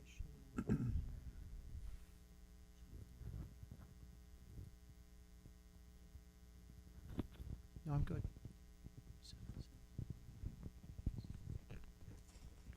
I see your future board topics. You really need to do the water fund balance used for the new drive for backup. Is that a crucial one, or? Okay. All right. There's other issues now? Oh. All right. Any questions for Greg? I have none. I have none. Everybody's good? Greg, I saw your email the other day about having to close the office because you didn't have a clerk at the time. When's Stephanie set to come back? Okay. This is trivia. I mean, yeah. I remember when Greg asked for a part-time person and we didn't do it because obviously we're paying Stephanie. Well, she's out on maternity and everything, but I'm just logging in my head. Greg can't control this at all. This is not Greg's fault, but when he's got to go out and do something and Rachel is out, no one's in that office. So it's just something that we need to be mindful of. And he brought it to my attention. I told him he didn't have any money in his budget to put a part-timer in there, that he would have to talk to the board if he wanted money put in his budget for a part-timer. Yeah, So- no, I remember talking about it, and I know why it didn't happen, but yeah, future topic of what do we do, because Greg has no control of that. You know, he's got to go do what he's got to go do, and that door's locked with a sign on the door. So it's just something that I think we need to be mindful of. You know, I don't know how much PTO Rachel has and what our exposure here potentially is, but it's something I'm logging in my brain of what do we have to do here. I don't know of any timeline questions after this. So, yeah, I didn't realize it. He's been handling it quite well. With one of my clerks, or one of my other employees coming and saying, Oh, okay, cool. if I have to go out for Yeah. anything, I got a little bit of that. Okay, great. Yeah, no, I just wanted you to know I saw it, and thanks for the heads up, and we'll figure it out. All right. Moving on, 8.5, attorney's report. I took a week off, worked only partially, so that's always a win. Yeah, feels like a long time. You'll see it had been included in the last meeting, the Tractor Supply settlement information, and for whatever reason it didn't carry over to this one, but there is a proposed settlement. It is exactly at the number that the town board had discussed. So it should be in your emails. For some reason, she could not attach it to the agenda. Right, okay. She tried and tried and tried, and it wouldn't attach to the agenda. Right. So she emailed it to everybody. So this settlement, if you're curious about the numbers, will result in a whopping refund to the town, or excuse me, a refund payable by the town to them of $321.15.8. The school and the county will be paying, the school will be paying $3,830 and change, and the county would have to refund $870 and change. So it results in a total reduction in the assessed value of, I'm going to use the word only, $78,400 from $1.578 million to $1.5 million. So I believe this is a pretty good settlement for the town. There's a, because it wasn't in the future, or at least it wasn't in the draft agenda that got circulated, so the resolution authorizing the settlement is under the attorney's report. I have no issues with this. No, in line with the conversations that Yep. we've had and Yep. the expectation that I had, so I'm good. Good with it. Great. Other than that, just normal attorney stuff. Various discussions with department heads, meetings with, well, no, didn't meet with any of the town board members last Thursday. I'll be here tomorrow if anybody wants to chat. So you have a couple more there, or what? Oh, let me just check what's on there. Oh, yes, thanks. So these are another tax cert grievance. So there are actually two. The second one didn't, I think, get to us in time to get it on the agenda, but 1156 Upper Front Street and then Citizen Shenango Solar Company have both filed tax certs. There's a resolution 9.3 is what it's listed as, which just authorizes Dylan Harris, Whiteman, Osterman, Hanna to represent the town in those two particular tax cert matters. The engagement letter that the town board authorized back in August for Whiteman, Osterman, Hanna just covers any tax cert representation, so we won't need to sign a new engagement letter with them, but we do want the town board to authorize them to actually handle the particular matters, so that's why we have the resolution. Okay. All right. Mm-hmm. Thank you, Nate. You're good, right? All your stuff? Yep. All right, 8.6 supervisory report. You see the May financials there. Before we do a bunch of budget line adjustments to get things straightened out. So we have June, and I can get it to you before the next meeting. Tom's got some forms different from what we were doing before to work with each department head on straightening out their lines if they're short. Explanation and the proper way to transfer it. So hopefully get it all in a resolution to you. That's all I got. Do you have any questions for me? All the budget sheets are out to all the department heads. How do you want me to handle, like, attorney, engineer? You want me to just get a number from them, what they think their numbers are gonna be next year? I mean, for right now, just plug in what's there now. Okay, that's fine. That's all I would suggest. But we're starting to work on the budget. One of the things that is gonna be, part of the budget discussion is the fund balance. Yes. And I know you're working on I'm that. hoping after Friday, we can get a fund balance number. Okay. I 'Cause that- just, all the department heads are gonna need to know what that Oh, is, yeah. and we're gonna need to know where that is too. so I did just move, we did get another sales tax check for over $1 million. So I have moved a lot more money into the savings account, so, Okay. and so, but we can go over all that, and then hopefully they're in the next financials. Okay. All right. Resolutions. 9.1. 9.1, approving abstract number 15. So moved. Second. Any discussion? None. None. None. None. Mr. Slota, Aye. Mr. Simonis, Aye. Mr. Johnson, Aye. Mr. Hilbert, No. Mr. Warden. Aye. 9.2, there is no resolution attached for this. When I was looking to put resolutions together, I saw the quote from Pyramid, but it had multiple options in it, and I asked, what did the town board? I did not get that from Pyramid, but I didn't get it from Pyramid because I didn't get them the information they needed to provide it. So- Okay. So skipping over 9.2, probably future potential action by the board or future topic. Yes. 9.3, resolution authorizing representation in pending tax cert cases. This resolution specifically references the Citizen Shenango Solar and the 1156 Upper Front Street matters. to So retain- moved. oh, Yep. Second. Any discussion?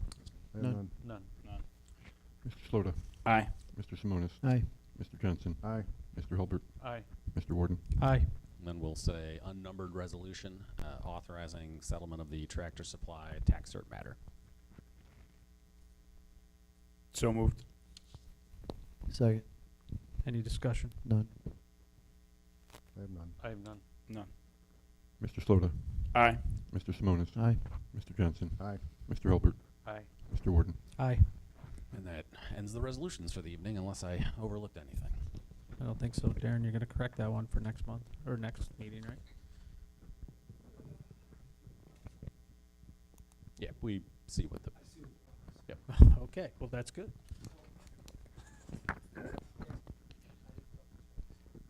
See? Checks and balances, checks and balances. All right, moving on, future board topics. Checks and balances. I'll be on again real quick just to have an update. I'm probably gonna have some sort of an update about Fox Road. I have moved forward with this. I have less than a week. We have some sort of like, Do you want it under an agenda, under your report? Okay. working with it right now. Just started it hopefully today.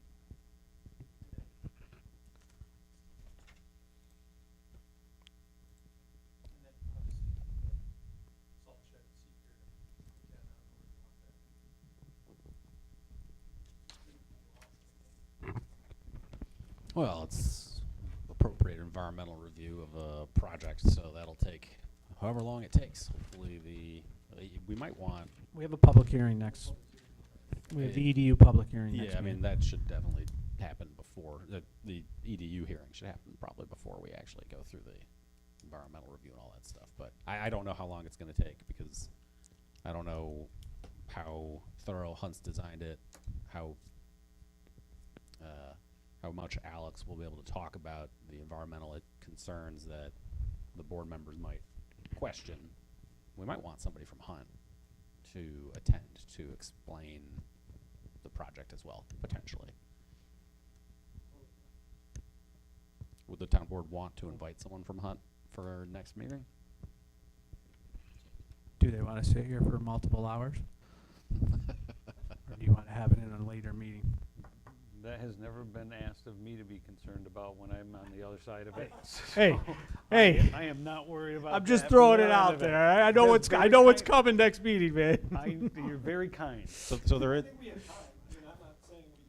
Oh, if you think there's time, because I was just gonna say, I just wanna make sure you're not gonna run into a expenditure deadline. Do we just need to have it awarded to satisfy the funding agency, not spent?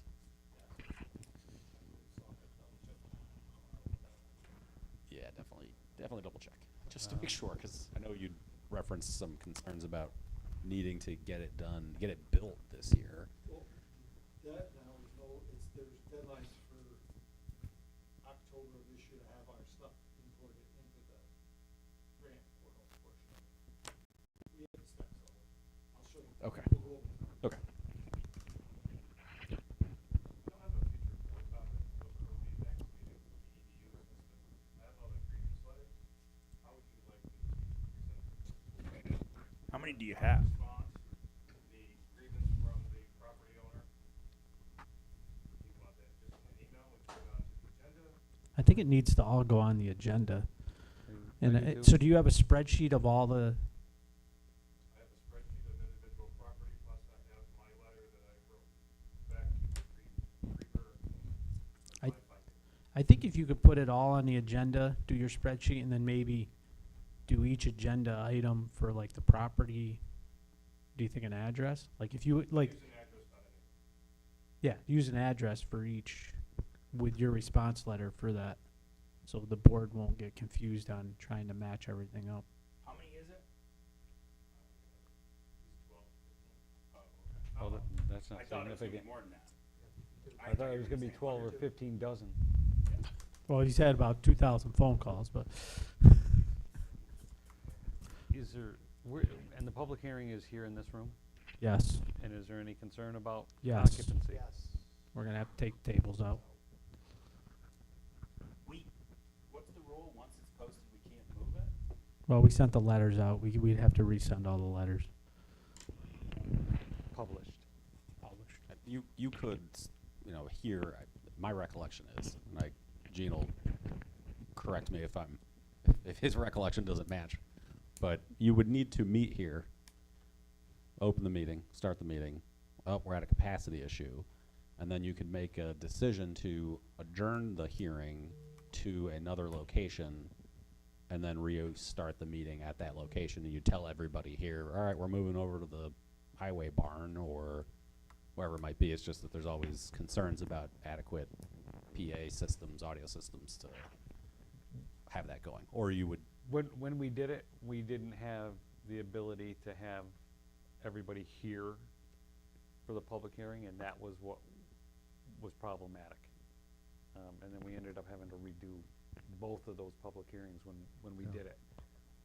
But I don't disagree with the process being legal and having to postpone it, but we had to redo them anyway. and we have time based on where we are in the year and being able to get the information to the county for the board to, like, I wasn't even expecting you guys to make a final decision on everything at the next meeting.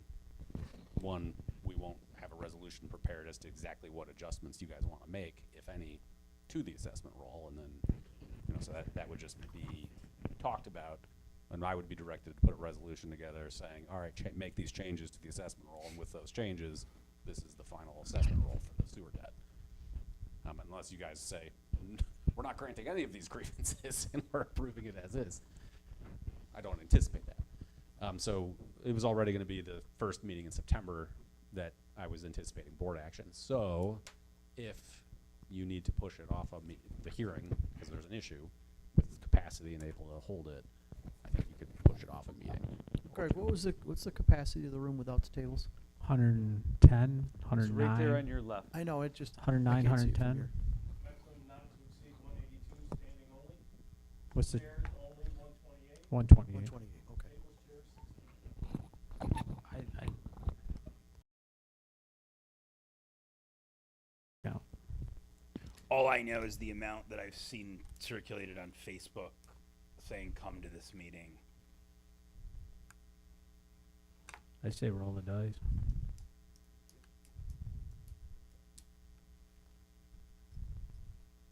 As many phone calls as I answered, as many people let me know.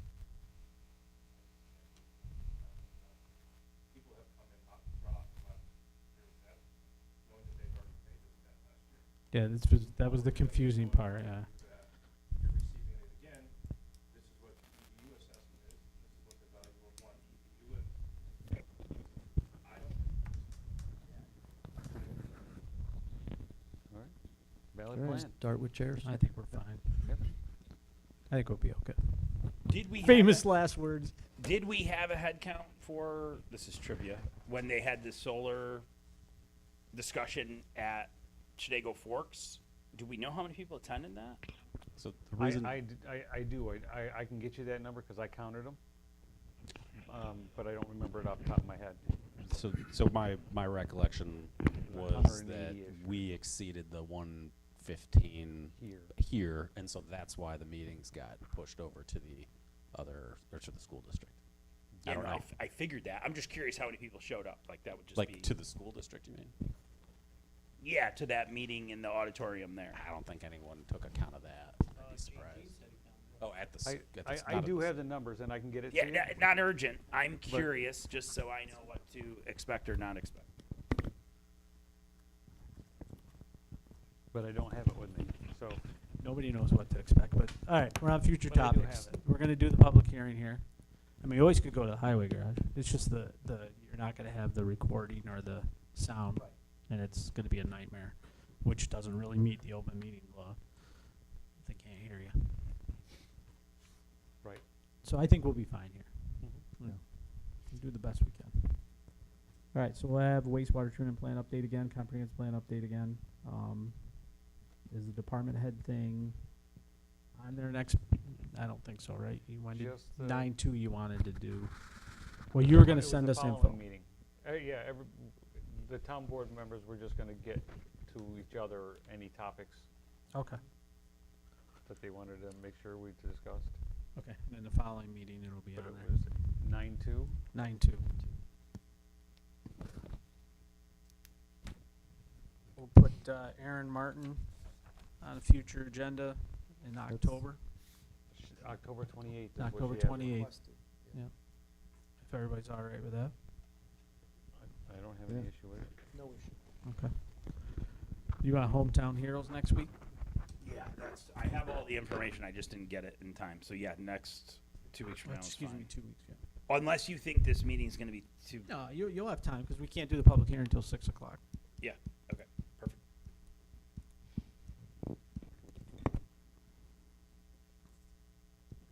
Anybody have anything else? Kevin, I'll include the solar amendment draft for the 30th of September.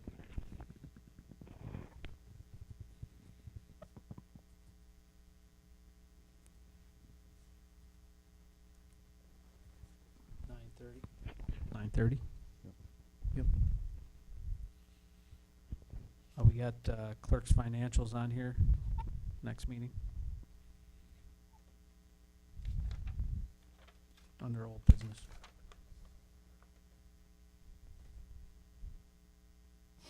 Greg, the three items that were on your future board list, the LED lighting, is that an August, September It's a fun, discussion? That's been on me for quite a while. that's a fund balance, correct? Fund balance. So, We got quotes, so we know what the dollars are, but, so is that it's a fund balance issue, it's not a budget issue, so we can have those after the fund balance numbers are done? Okay. The key fobs on the doors? That was a request from the previous supervisor, so we got pricing, and that was a fund balance use as well. Okay. So what, those, if, we don't wanna assign dates to those yet. So that's all, I was just trying to get a date on it, but it's to be determined. And then, the other one with the water fund balance for the new, drive, We're gonna remove that. it's gone. Yeah, pick it up. Okay, all right.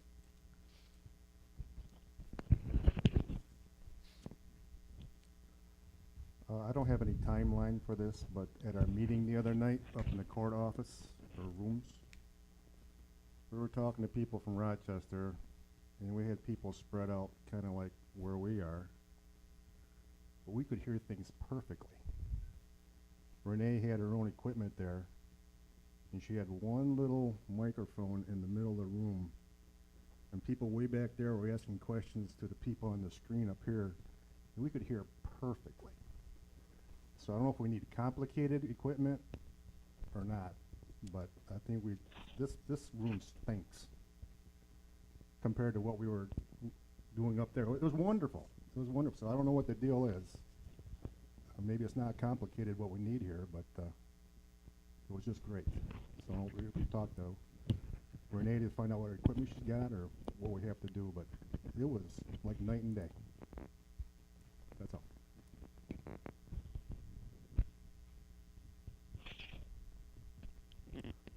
I'm just saying a topic. I know what you're saying. A topic I in the mean, future, that's all. yeah, we should, be a future topic. I know that there was money put in the budget for it. And nobody had a microphone, too. It was just, this blob thing was sitting out in the middle of the room. All right, anything else for next meeting?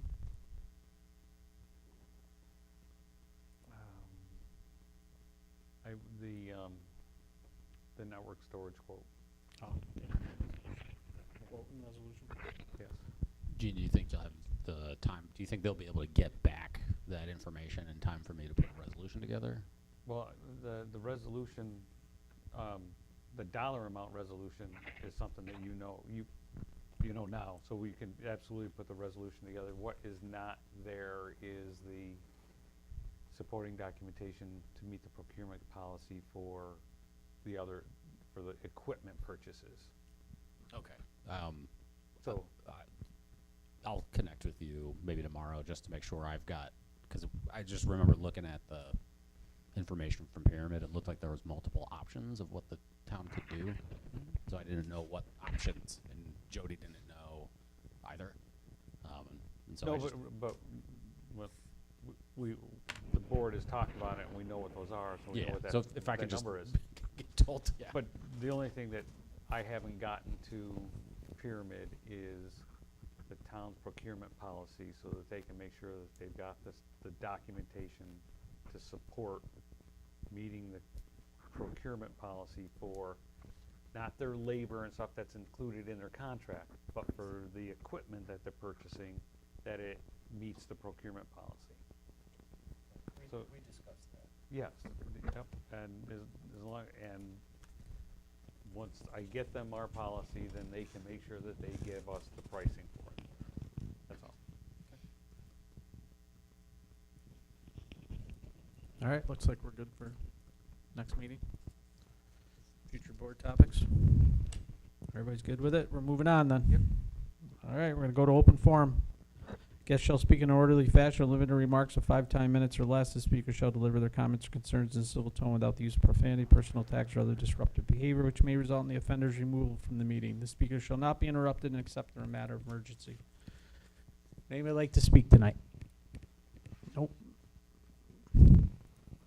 Okay. Any other business tonight? We've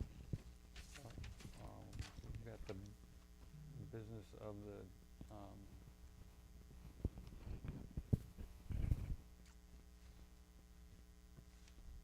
the probation, probation period for Greg. All right, so you want to make a motion to go into executive session to discuss probationary period for DPW department head?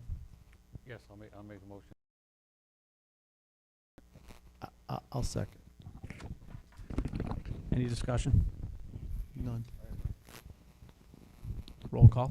Oh, Oh, question so hold on, with the option to call in Greg if there's any issue, any need to following that. Yes. Yes. Amend the second, yes. Amend the second? All right, any other discussion on that? No. Okay. Mr. Slota? Aye. Mr. Simonis? Aye. Mr. Johnson? Aye. Mr. Hulbert? Aye. Mr. Warden? Aye.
room. But, I mean, there's really not a lot we can do. No. It's all computerized. Set parameters for it, look inside those parameters.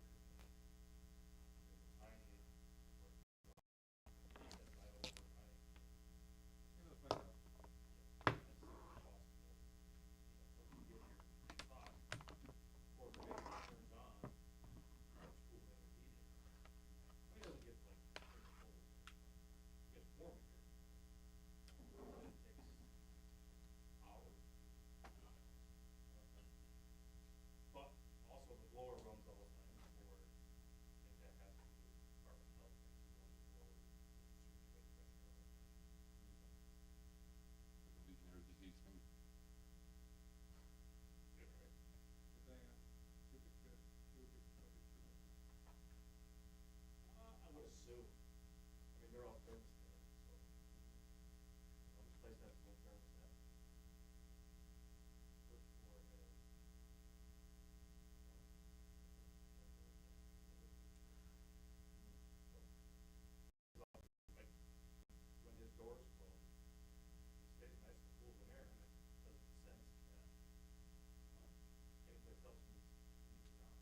annoyed Deb because I just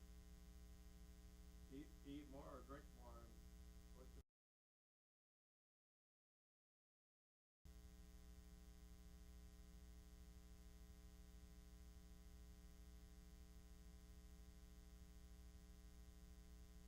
okay.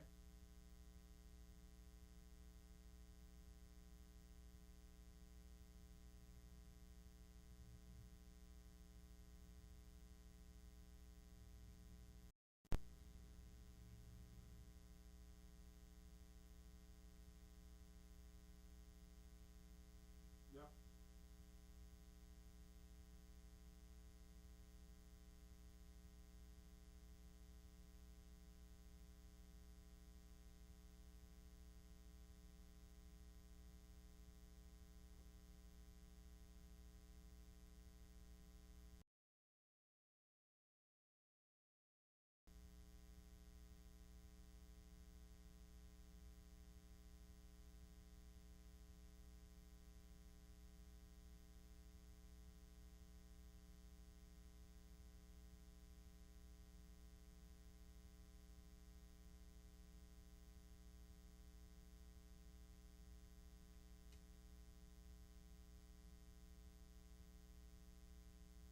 What's the cost?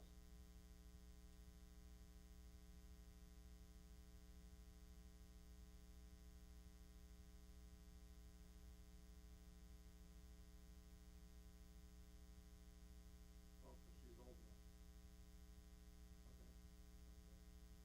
Okay.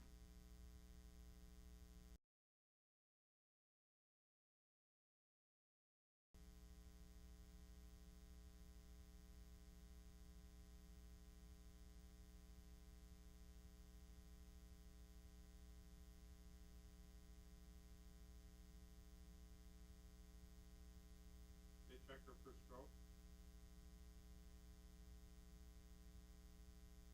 Yeah. Yeah, I think Deb had one when she went down. The doctors didn't recognize it, but I'm thinking that.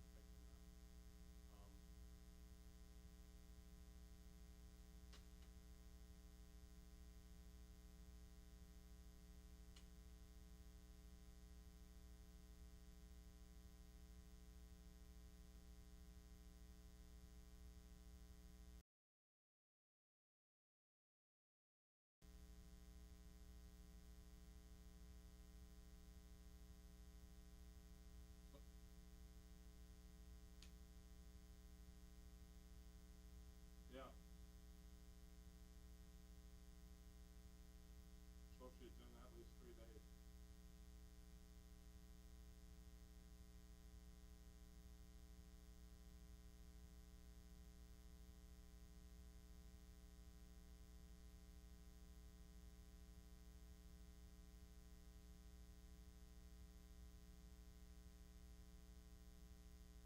This coming weekend.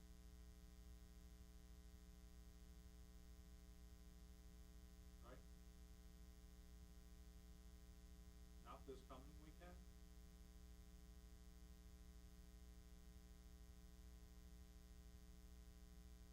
Okay, I'm glad you said that. Wow, really?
engineer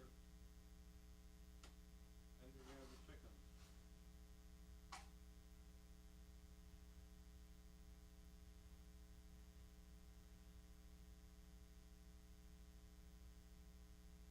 Say that again, what?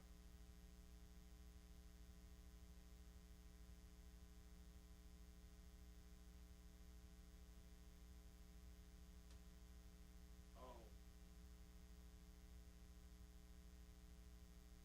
Well, what time does the party start Saturday?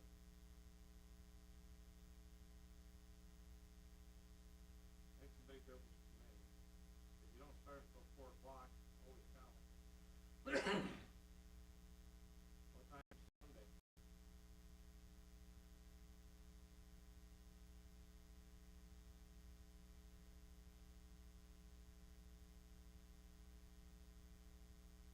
Well, that's a little bit better.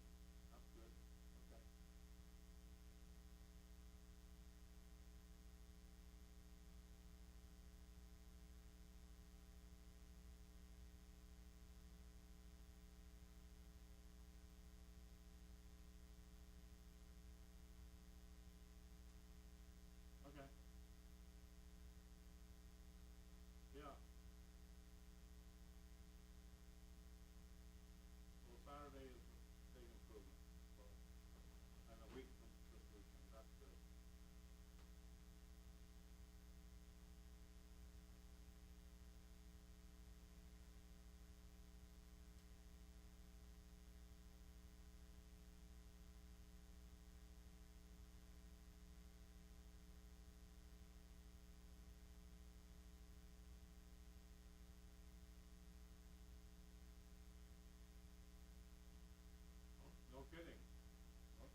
2J805, I second it. And please note for the record that Gene was the one that was talking, so I would have stayed longer.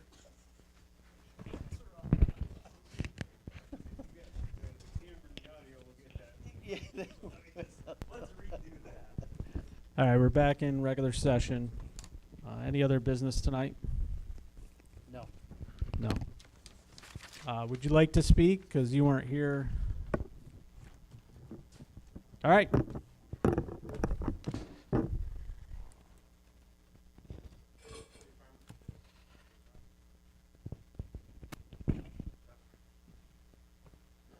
Steve Harper, 735 Boston Road. One meeting ago, I think we were talking about a bridge that failed the inspection on Fox Road off Brooks Road. And my suggestion would be to build a bypass around it, to put a new bridge in. I've seen the state do that in various other municipalities. I drove over there and it looks like there's a hayfield real close to the bridge. And rather than buying that property, maybe just lease it. Leave the wood for the local residents, that would give you access to that area, put in a temporary bridge, hopefully save us some money. Anyway, that's all. Thanks, Steve. All right. That's it. I make a motion to adjourn. You raised your hand? I'm sorry, I take that back. I-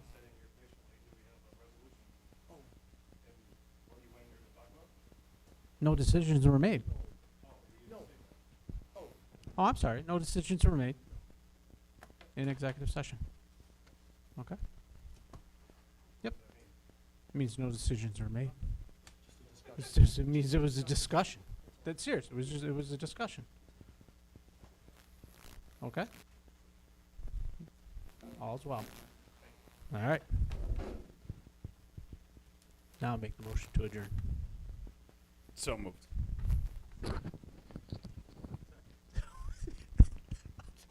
All in favor? Aye. Aye. Jeez, we're never gonna get there, right? No.